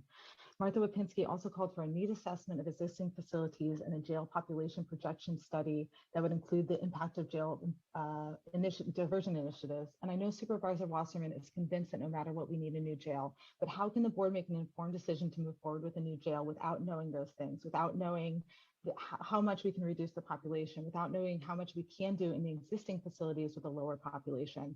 I encourage the PSJC to direct the county executive to abandon predetermined outcomes and start from scratch with the framework. Our next speaker is Judy L. You'll have 1 minute to speak. The timer will start when you begin speaking. Judy, if you could please unmute. My name is Judy Lacocco, and I'm a member of Urban Sanctuary. I have owned my home and a financial services business in District 3 for 47 years. I've been heart-heavy for many years, witnessing the increasing evidence of social and racial injustice in my beloved country, and I see the evidence of opportunities to heal people in need of mental health because as they pass by my First Street office. I believe deeply that this county, with its great resources of intellect and compassion, can be a model showing that expanding alternatives to incarceration will benefit the entire community. And I implore the PSJC to take this most timely opportunity to turn back and re-examine alternatives in collaboration with community stakeholders to a new jail. Please seize this moment for the true health for all who call Santa Clara County home. Thank you. Next speaker is Jose Valle. You'll have 1 minute to speak. Timer will start when you begin speaking.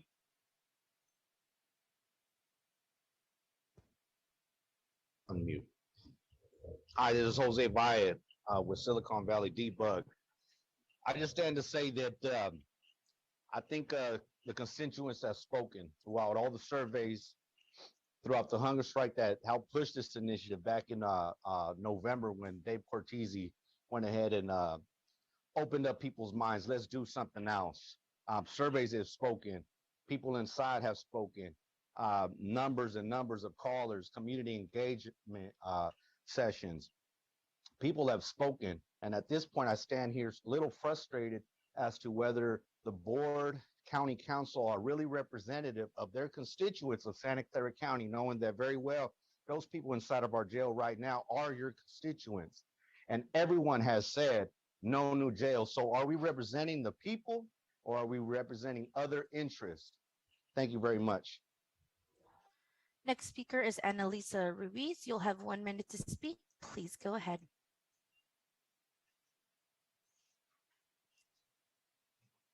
Hi, my name is Annalisa Ruiz with Young Women's Freedom Center. I am also a constituent of District 2 and an impacted loved one. The community has gathered multiple times to express our concerns with building a new facility, and there have been many proposed solutions, including the need to address root causes. However, I don't understand why the county refuses to listen to the voices of those closest to the issue. I urge the board to not accept the presented report and listen to the voices of those impacted. Thank you. Next speaker is Tina Brown. You'll have 1 minute to speak. The timer will start when you begin speaking. Good morning, this is Tina Brown. I'm a system impacted family member. I'm here with Silicon Valley Debug and the Care First Jail Last Coalition. The alternatives suggested by these reports do not address the root causes that fuel mass incarceration and are not informed by the feedback gathered in the county from the sponsored community input process. We ask this committee to center directly impacted people who are the experts and study alternatives in collaboration with community stakeholders. We also urge this committee to direct the Office of County Executive to abandon predetermined outcomes and start from scratch with the framework report so that it is based on community input gathered by the county, which called for reimagining justice shifting away from putting people in jail in favor of preventative measures, alternatives to incarceration, and addressing the impact of structural racism. Our next speaker is Binay Vijar. I'm unmuting you. You'll have 1 minute to speak. Please go ahead. Hello, my name is Joseph Bejar. I'm the founder of Prisoners United.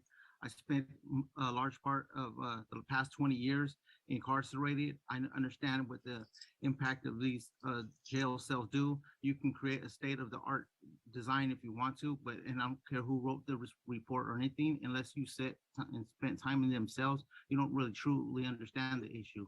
They say that the people that are closer to the solution were the people that were closest to the problem.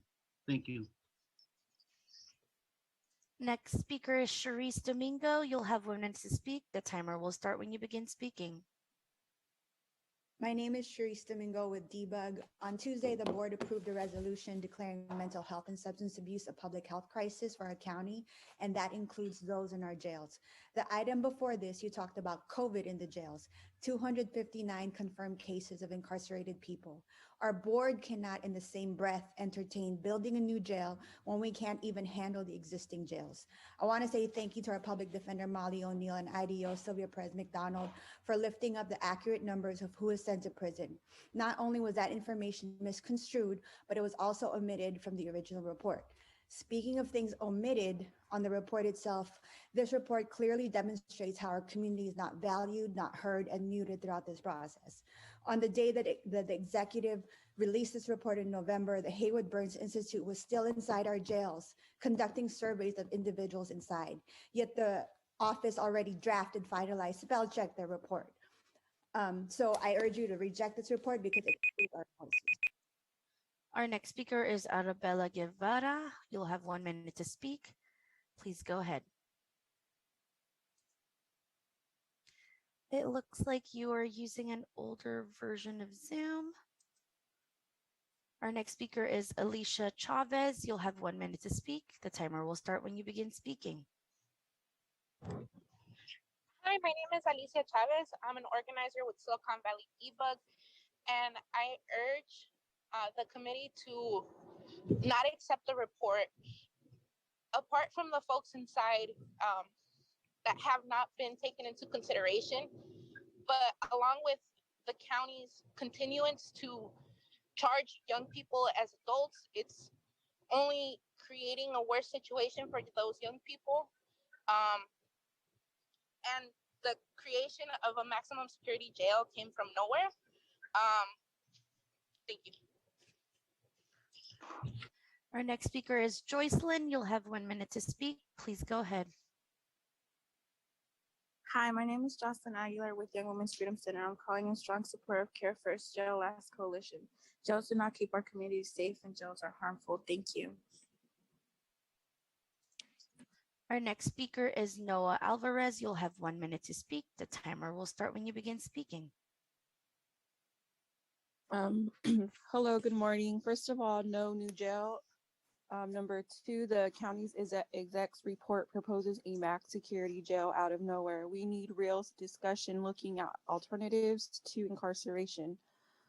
The alternatives suggested by this report do not address the root causes that fuel incarceration and are not informed by the feedback gathered in the county-sponsored community input process. We ask PSJC to center directly impacted people and study alternatives in collaboration with community stakeholders.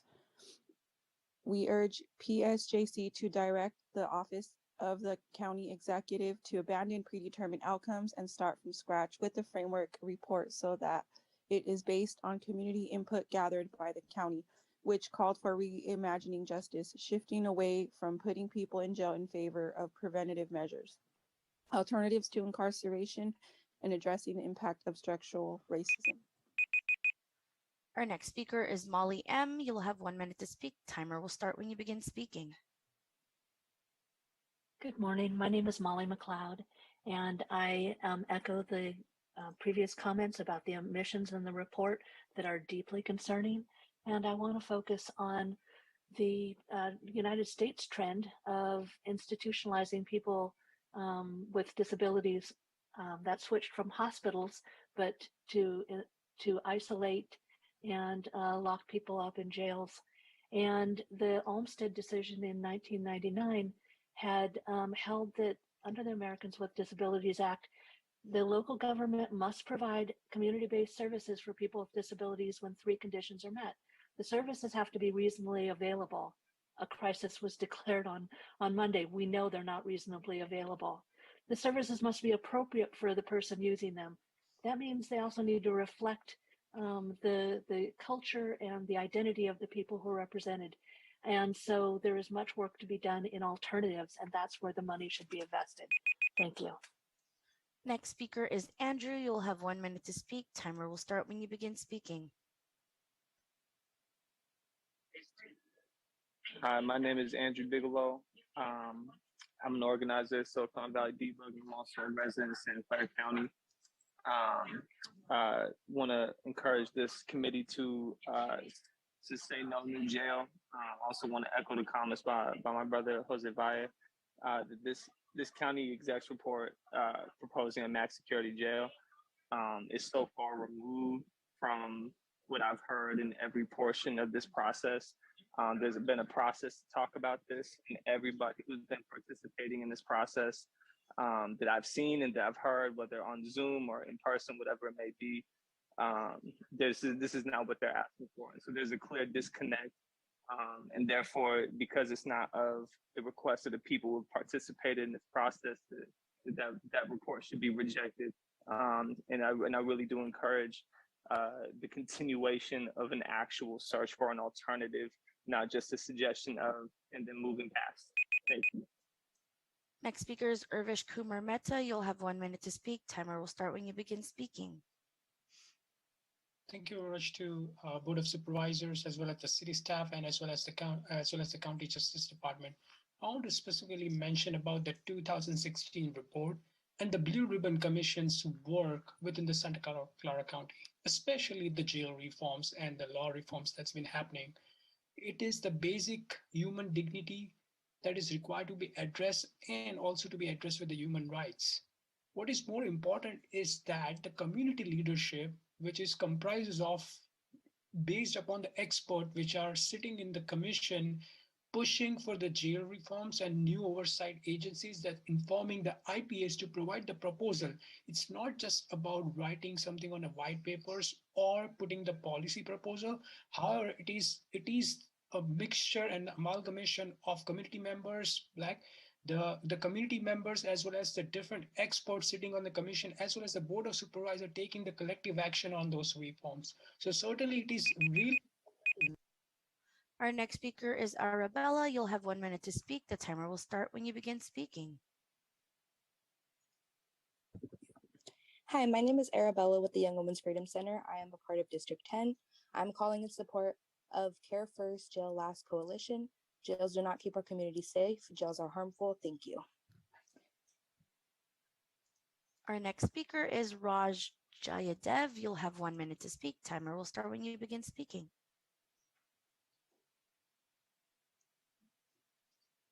Raj, if you could please unmute. Hi, good afternoon. My name is Raj. I'm with Debug and the Care First Jail Last Coalition.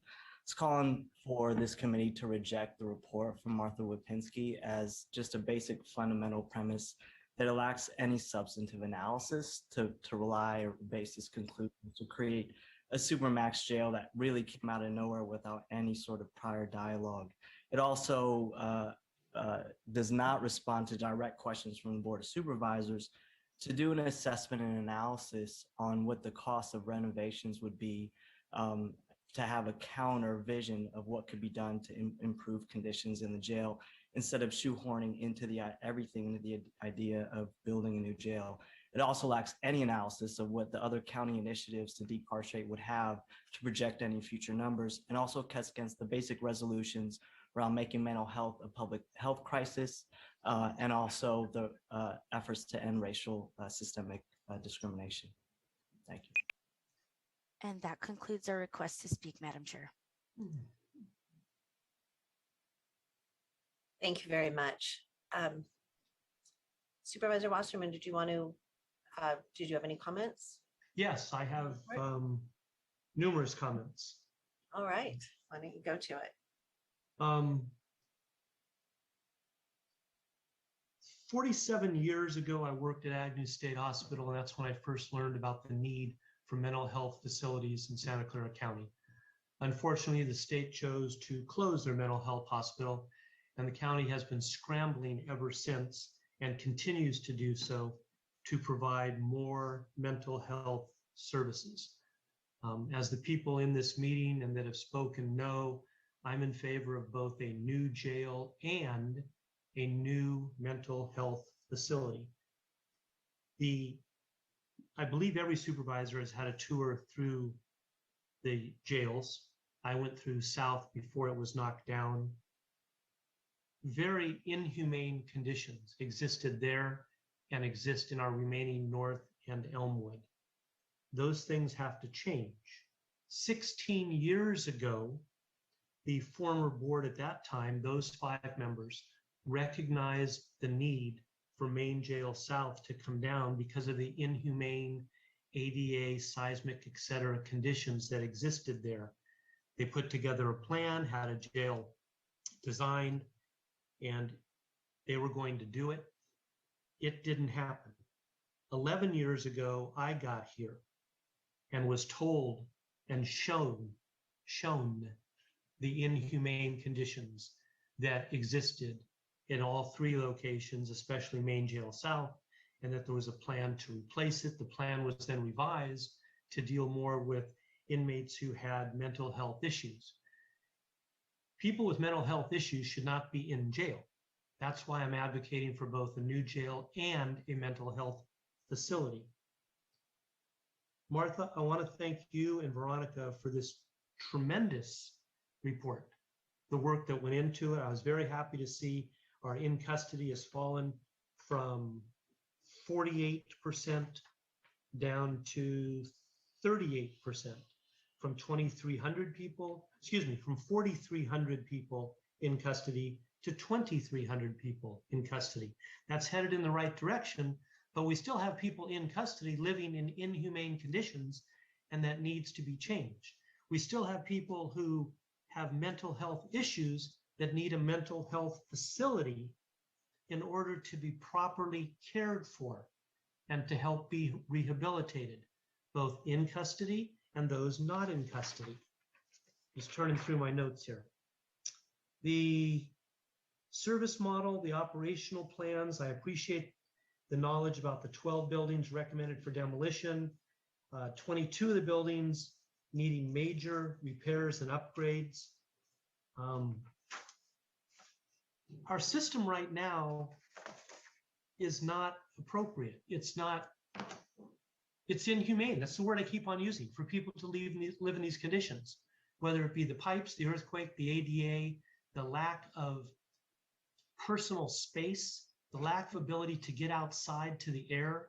That's why the new jail for those that are determined to be needing to be jailed, whether it be our public defender and district attorneys agreeing or not, and the courts that sentence people to jail.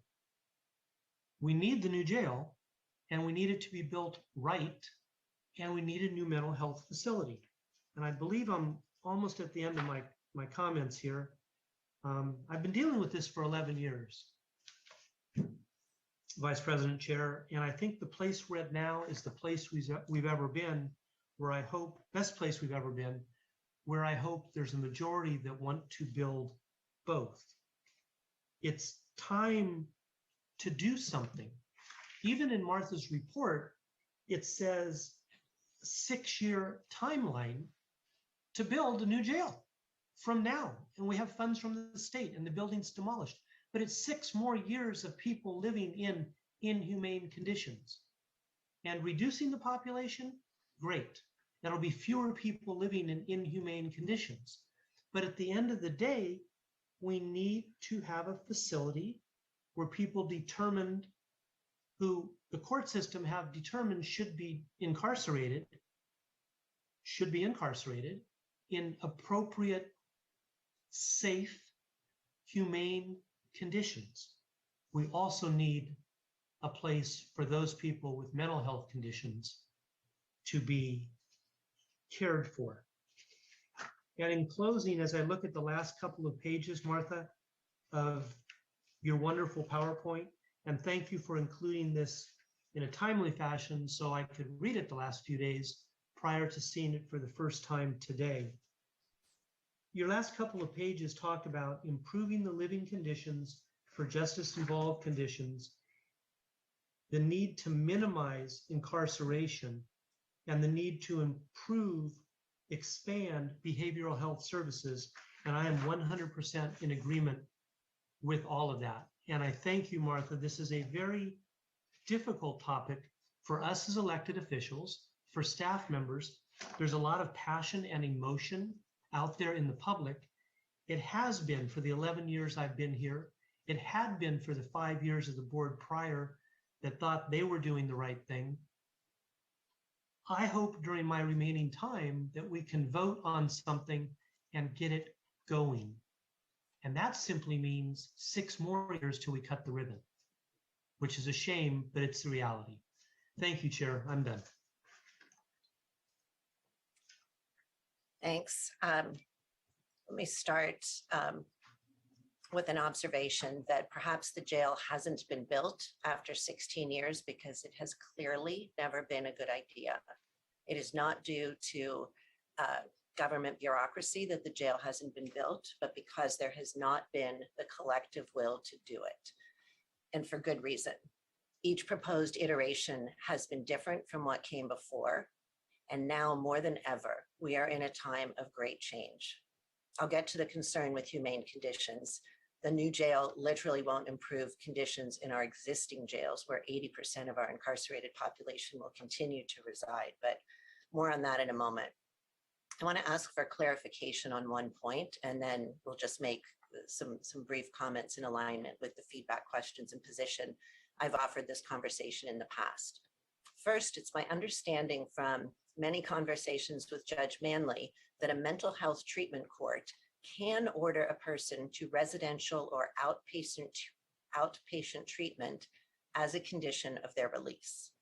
This wouldn't apply to release to a locked facility, of course, unless they also met the condition of LPS conservatorship. It is also my understanding that given the significant backlog of people who have been deemed incompetent to stand trial, that these individuals can be transferred from jail to an IMD for restoration of competency. I'm going to turn briefly to Judge McGowan and ask if you can comment on the tools that are available to the courts to release certain individuals to other mental health facilities, including locked and unlocked treatment facilities. Right. So first of all, it does depend, of course, where you are in the proceeding and whether the mental health component of it is part of a sentence or if it's pretrial. We have, as a court, significantly increased our diversion cases now, such that even a misdemeanor DUI that might have a mental health component could now be a subject of diversion. Those cases are sent to mental health departments. We have 2 of them. And in a time when the court is having ever increasing pressure to turn every courtroom into a criminal trial courtroom, you can understand why it's very important to the court to keep the diversion options available and to keep the mental health courts running. So there are pre-sentencing alternatives for mental health court and for treatment through mental health facilities. But there are also sentencing recommendations that include both incarceral facilities where a person may be committed till their competency is restored, and that may be a locked state facility where there continue to be mental health hearings with the court to determine whether the competency has been returned or not. But there are also a number of other sentences which may require a mental health component or a sentence that is to a mental health facility. I'm not sure if that answers your question, but it's part of what the court does through various arms of the court. The civil division in particular hears all of those LPS conservatorships that you're speaking of. And so it is our civil division which makes determinations for housing for the mentally conserved, and that goes through the county council process. So as I'm trying to describe, we have a number of different arms that all use different kinds of mental health facilities. They may be related to diversion, they may be part of a sentence, or they may be part of a conserved party's treatment. Thanks so much, Judge. I think that, Martha, this dialogue represents a hole in the report where it's, I think, disingenuous to include blanket statements that people with serious mental health issues cannot be sentenced or directed in lieu of incarceration to mental health institutions, and that it is clearly important that those options exist so that the court and the district attorney do have the option to redirect. If we have, just for a quick example, in our community, we have some IMD beds, not a sufficient number, and we have a number of them that are reluctant to take some folks with the highest acuity needs. If we were to create and construct our own county IMD facility, as one example, not the be all and end all, we wouldn't turn those people away. We have a tremendous number of tools to be able to divert from incarceration. So focusing a new carceral facility on the mental health population is really, in fact, redundant. And the notion of building both suggests that we would be doing two of the same thing. But let me get to that in a more organized order. I'm sure it's clear that I'm not willing to accept today's report. I don't support the numerous unsupported recommendations made in the report, and therefore I don't find the construction of a new jail, particularly a maximum security facility, to serve as yet an unclearly defined population at an unknown cost with a needs survey not even done yet, and without having any idea of the comparative costs of renovation of our current three facilities would be irresponsible. It would be an irresponsible policy decision. County administration's proposed new jail is an approximately, we just shared, 500 bed max security facilities with individuals with the highest acuity needs, for example, individuals with mental illness. Our community has broadly agreed that individuals with severe mental illness are poorly served in our jails, and there is plenty of very unfortunate and horrific evidence to back that up. But even notwithstanding the fact that individuals with mental illnesses are not best served in custody settings, with our current jail population hovering just under 2,500 people, this new facility would incarcerate a mere 20% of the total population, leaving the remaining 80% of the incarcerated population in the same supposed inhumane conditions as before. The problems that exist in our current jail facilities that this new facility would allegedly address would actually remain virtually unchanged. This proposal does not support the immediate needs of the people who are currently incarcerated, and I appreciate that my colleague is concerned about their present condition. I'm not content to wait 6 or more years to have a more livable environment. New construction would continue our county along a path that does not effectively address the underlying issues impacting public safety within our county. In order to provide immediate support to people who are currently incarcerated, we have got to improve conditions in our current facilities and divert as safely and expeditiously as possible individuals with serious mental illnesses or who are incompetent to stand treatment into actual treatment spaces. Going forward, it's exhausting. It is just exhausting. But going forward, we cannot continue to implement the same tired solutions. We have to be proactive. We have to listen to what the community wants and needs, and we need to be sure that we are making the most appropriate use of public funds possible. The county is tasked with identifying and putting energy behind creative and forward-thinking solutions. And that is what I'm committed to doing. I want to note, finally, I've done this before, but many of the objections that I had to the report several months ago remain unchanged. And as a reminder, Supervisor Chavez and I asked in our referral on August 31st that administration identify ways to further reduce the jail population. This report mistakenly notes that the population cannot be further reduced.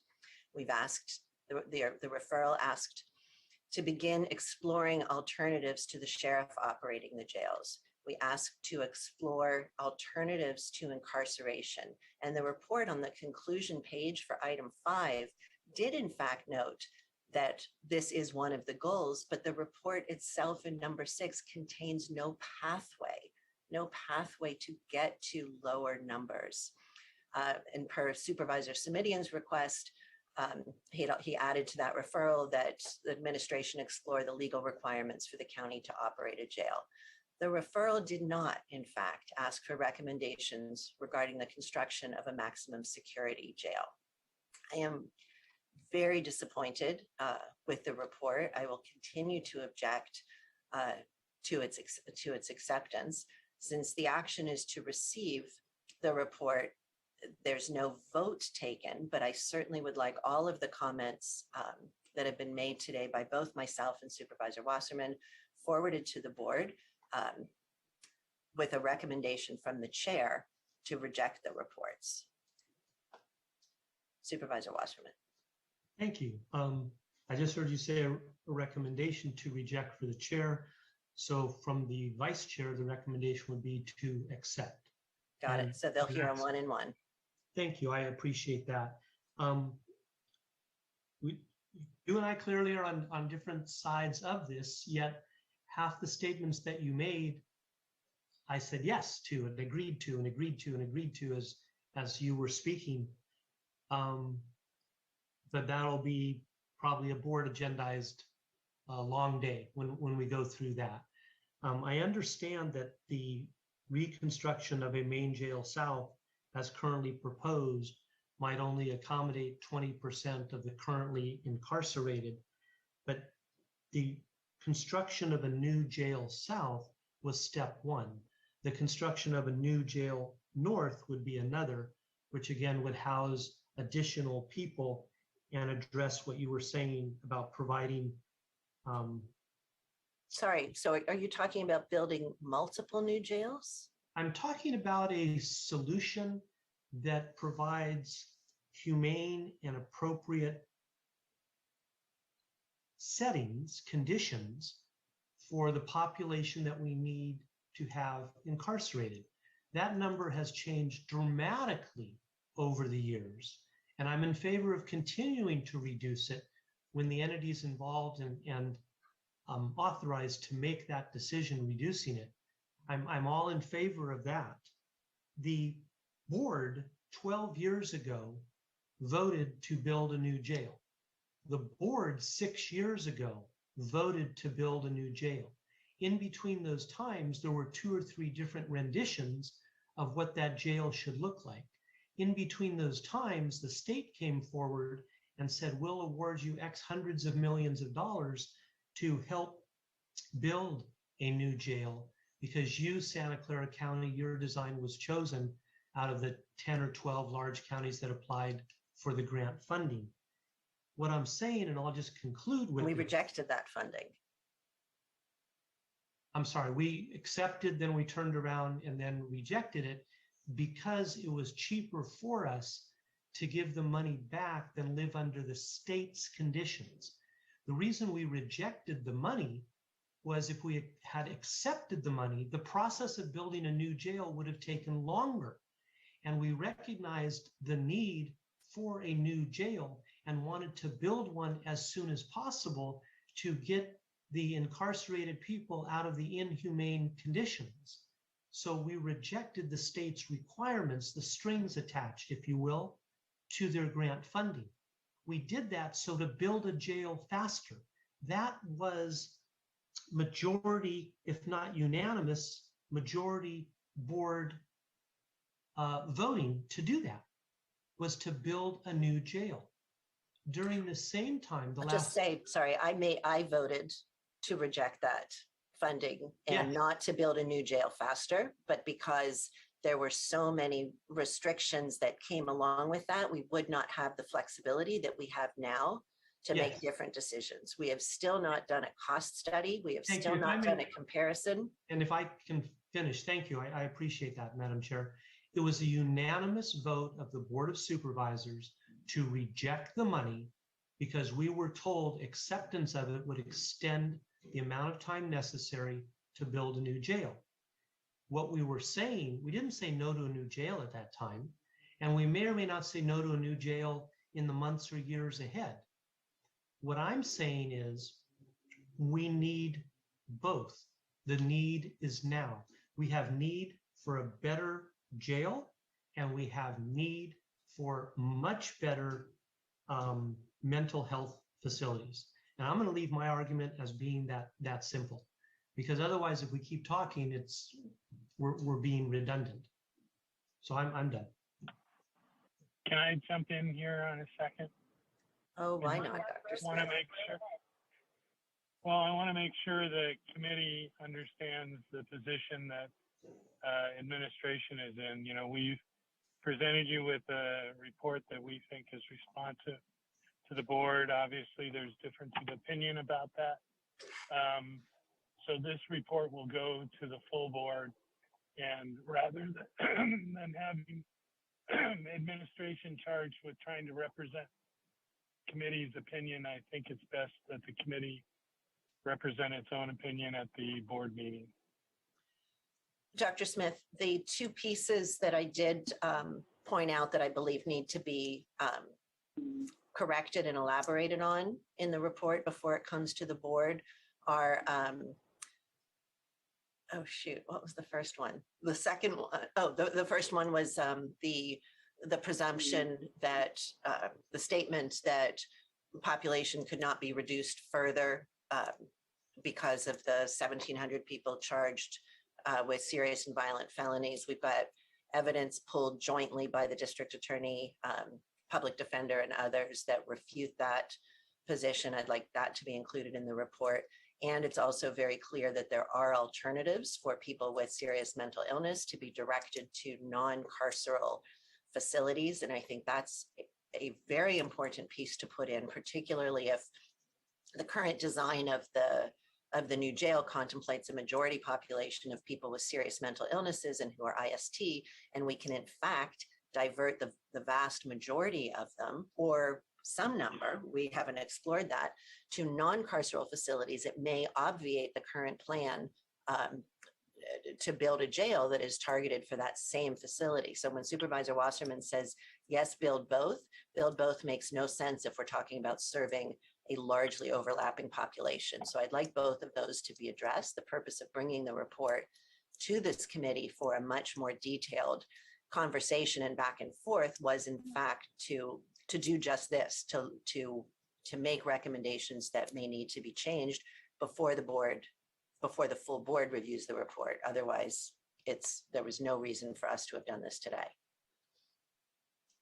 Well, you know, it's an administration report, and the issues you talk about have countervailing arguments. So I don't want to get into a position in the administrative report where we're disagreeing with member of the board explicitly in the report. It's not me, Dr. Smith. Represent You're not disagreeing with me or with Mike. It's putting in accurate information that you're getting from the courts, from the district attorney, from the public defender. This is not about my opinion. This is about making sure that statements in the report reflect the reality and not a partial perspective. Well, with due respect, Supervisor, I think the reality has been mischaracterized. The courts currently have all the authority that you talked about with Judge McGowan. Sure. And we still have 2,400 inmates in jail. Because we don't have alternatives. We don't have non-carceral alternatives so that the court could say in lieu of jail, you can be sent here. If we don't have the facilities, of course they're in jail. That's the point. let's get them out. I won't get in an argument with you. I'm just All right. saying you should make that argument to the rest of the board, not to me. I'm not going to be making this. Got it. Well, I would like the argument to come from the experts rather than from me as a policymaker. So I will make sure that that's in place for the board meeting next week. Thanks very much. All right. I think we have one more item to tackle today, unless anybody that I'm not seeing wants to join the fray. I'm not seeing anyone else. So we're going to go to item 7, which is to receive a report from the medical examiner coroner's office relating to the new department dashboard. Dr. Jordan. Good morning, everyone. Well, almost good afternoon. Madam Chair, cognizant of the time, it's almost 12 o'clock. Would you like me to proceed, or would you rather I report out next month? I don't know if that's an appropriate request.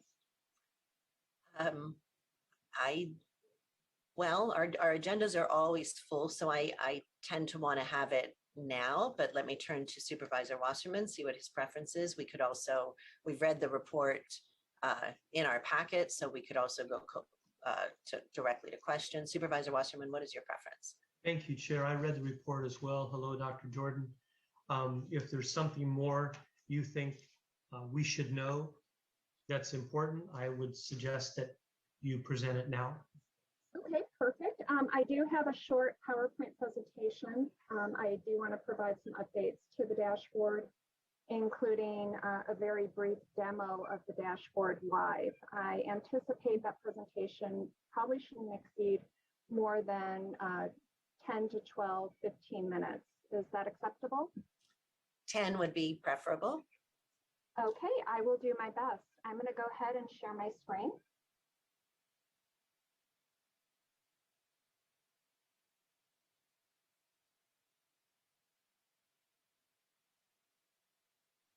Can everyone see my screen? Yes. Perfect. And can you also see it in the presentation mode? Yes. Wonderful. Thank you.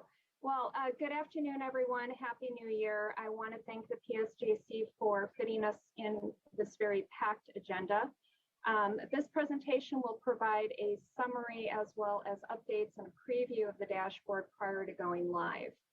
I am joined today by the Technology Services and Solution team, specifically Philip Decker, IT Manager, Gotham Maridu, Data Engineer, and Tung Nguyen, Information Architect. As I stated previously, I'm going to provide a brief PowerPoint of the dashboard, what it looks like, and then I'm just going to provide a short demo of the dashboard in the live mode. Given the types of cases seen by our office and the impact that it can have on our community in terms of public health trends, our case records provide a wealth of information that's important to the community, as well as our stakeholders here today. The assistant medical examiners and I certify all deaths in which people die from natural causes, but who are not under the active care of a doctor, as well as all unnatural deaths, which include homicides, suicides, accidents, and suspicious deaths. Cause, manner of death, and autopsy reports are public record. The dashboard will display data that is strictly public record. The medical examiner coroner is committed to transparency, and this dashboard would be another venue to continue that transparency with the types of cases that we see. Because cause and manner of death and autopsy reports are public record, it made sense for us to develop a resource to the public for them to have immediate data access that is downloadable and can be filtered for their own data analysis specific to their interests. The dashboard is meant to reduce the time the public has to wait for a response from the medical examiner coroner, as the dashboard will provide instant access to data. And as an overview, in 2019, the medical examiner coroner fulfilled 91 CPRA requests. In 2020, that nearly doubled to 176 requests. At the end of 2021, we fulfilled 131 requests. The dashboard is de-identified, which means that it does not have any of the deceased names. It's an interactive dashboard. It is directly modeled from prior CPRA requests that we have received over the years. The dashboard will encompass the display of medical examiner coroner jurisdictional cases, as well as reportable non-jurisdictional cases. The data that will be displayed on the dashboard will range from 2018 to current. And the data that is encompassed in the dashboard has been previously coded with each case closure. The dashboard is highly analytical. It uses GIS mapping. And as I stated previously, it also has an option for an open data portal. And this dashboard will be updated nightly. So one of the many pages of the dashboard is a map of Santa Clara County, which you can see here. It provides the user information on overall death locations in Santa Clara. The map is interactive, meaning that as one clicks or hovers on various areas of the map, information pertaining to the deaths, including zip codes, will be displayed. The map is color-coded according to districts. So this is a very nice feature to the dashboard.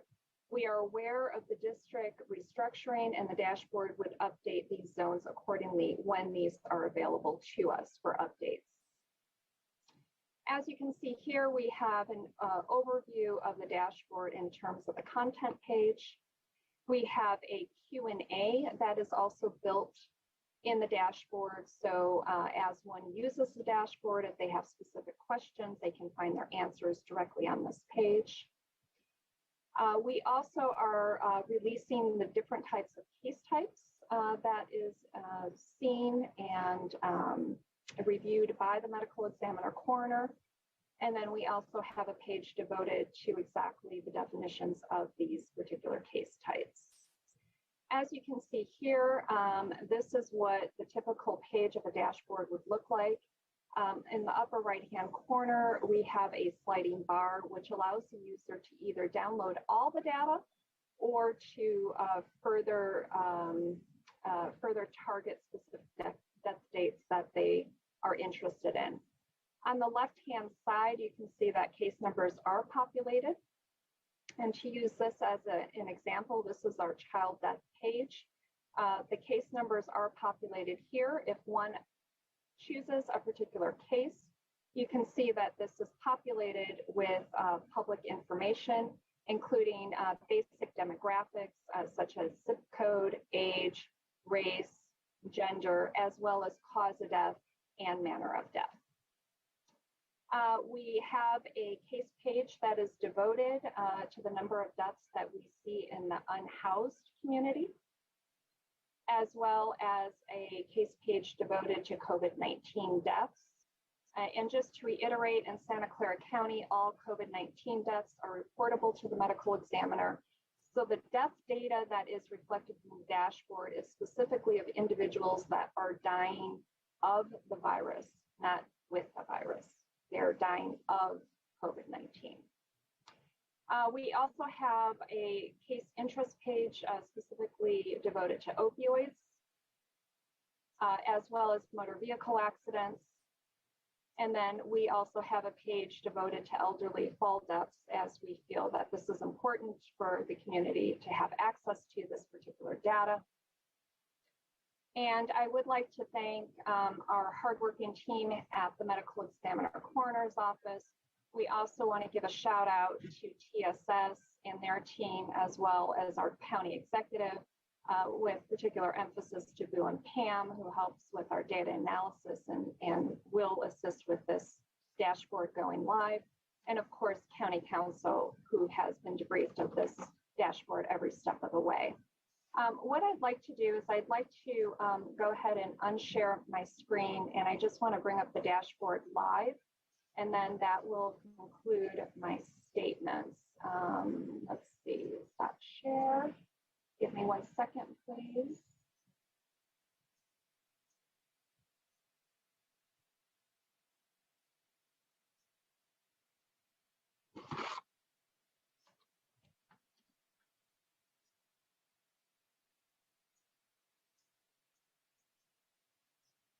Okay, let me go ahead and reshare.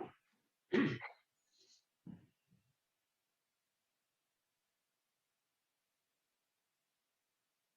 everyone see my screen? Yes. Okay, so great. So I'm just going to walk through this briefly. This is the dashboard live. I've already showed you this page. I will scroll down to a page that we did include that we thought was very important. This is our John and Jane Doe page. Unfortunately, we do examine individuals who are left unidentified. We felt that this page was important to incorporate in the dashboard. Not only does it bring up basic demographics of the case, but we've also included links which takes the public directly to our press release to help identify the individual, as well as an artist's sketch. And this will help provide closure to families. I will show you a quick example. Let me go to the total drug death page. This is what this looks like. As I stated previously, if a person is particularly interested in looking at the number of methamphetamine deaths, they can click on this. It will generate all the case numbers here. They can click on a particular case number, which will bring up and populate the cause of death and manner of death. Let me move this. And then let me just show you an example of the data download. So the public can access the data download by clicking on this button, which will bring them into this screen. They're not going to have to sign in. This is going to automatically pop up for them. But this is what the data dashboard looks like. It has the option of exporting the data into various formats. It also has a filter option, which can be used by the public. They can further refine the data based on category or based on specific condition. And being cognizant of the time, and I think I am within my time limit, that will conclude my remarks. Thank you so much for providing us this opportunity. Will you stop the screen sharing, Michelle, please, Dr. Jordan? Yes, I will. Thank you. That is a really impressive tool. I'm going to go first to Supervisor Wasserman. I have a brief question, and then we'll check in for public comments. Go ahead, Mike. Thank you. Thank you, Chair Ellenberg. Dr. Jordan, you had one screen. I could not see a page number, so I don't know exactly which one it was, but it said it showed, there's a screen that showed the number of people that died of, not just with COVID. And I have been asked several times over the last several months, how many people have died from COVID specifically? How do I direct them to that publicly accessible information? Great question, Supervisor. Thank you so much for that question. This dashboard will be incorporated into our website. So you could direct them to the Santa Clara County Medical Examiner Coroner website, and the dashboard link will be embedded in there. Okay, and is there a page number or a title? Where do I direct them? Where will it be embedded? So once you access the dashboard, Supervisor, on the left-hand side it will populate cases of interest. And there is a case of interest labeled as COVID-19. They would click on that, and then it would automatically open up to that particular page on the dashboard. Thank you. And that'll be available when?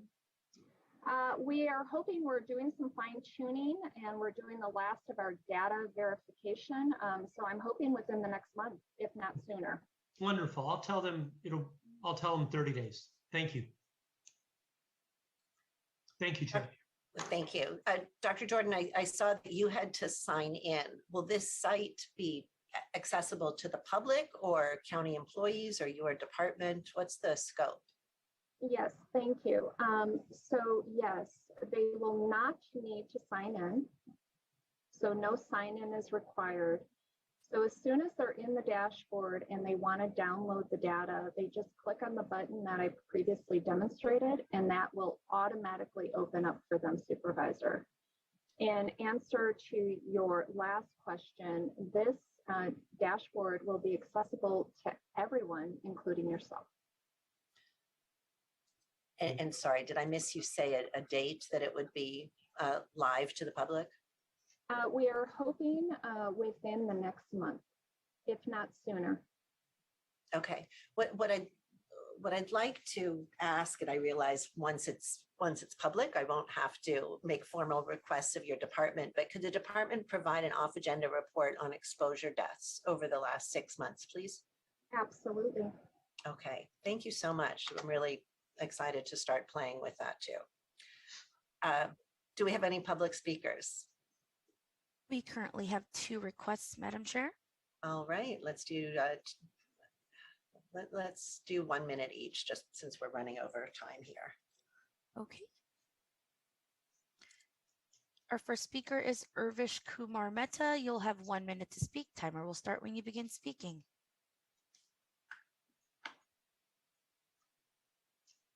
Thank you very much to Board of Supervisors again. Typically, when any investigative or any medical inspections that are being performed within the jail, it is important that they are being reported to the county public health official as well. Typically, there are 2 sides of the legality and the jurisdiction that applies. One is to have the private data be limited to the county officials only. And second is the public information that is to be available to the public portal. And when both the data, they are to remain confidential as well as classified with the county official, as to make sure that they also remain in compliance with the tools and the software that is being utilized. On most cases, the government compliances from a technology perspective, they have to be the NIST compliant, such that the public data be remain available to the public on a different portal, whereas the private data be remain private to the county. Thank you.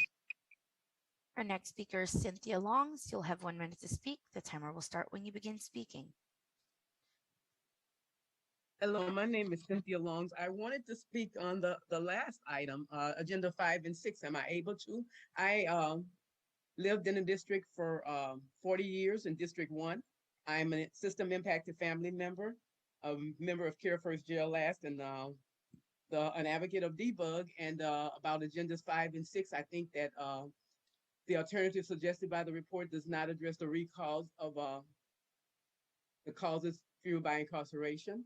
And I think that we asked the PSJC to include impacted people and study the alternatives of collaboration with the community, and also focusing on a lot of things that were said. I just want to say that it's more inhumane for people to go into jail being overcharged by the DA and ended up taking plea deals, ending up in prison, than being inhumane inside there. So thank you for your time. That concludes our request to speak, Madam Chair. Thank you very much. Item 8 takes us to the end of our agenda. Do any committee members have announcements today? Just go ahead and turn on if you do. Seeing none, I will adjourn this meeting to February 10th, 2022 at 10 a.m. Take care, everybody. Recording stopped.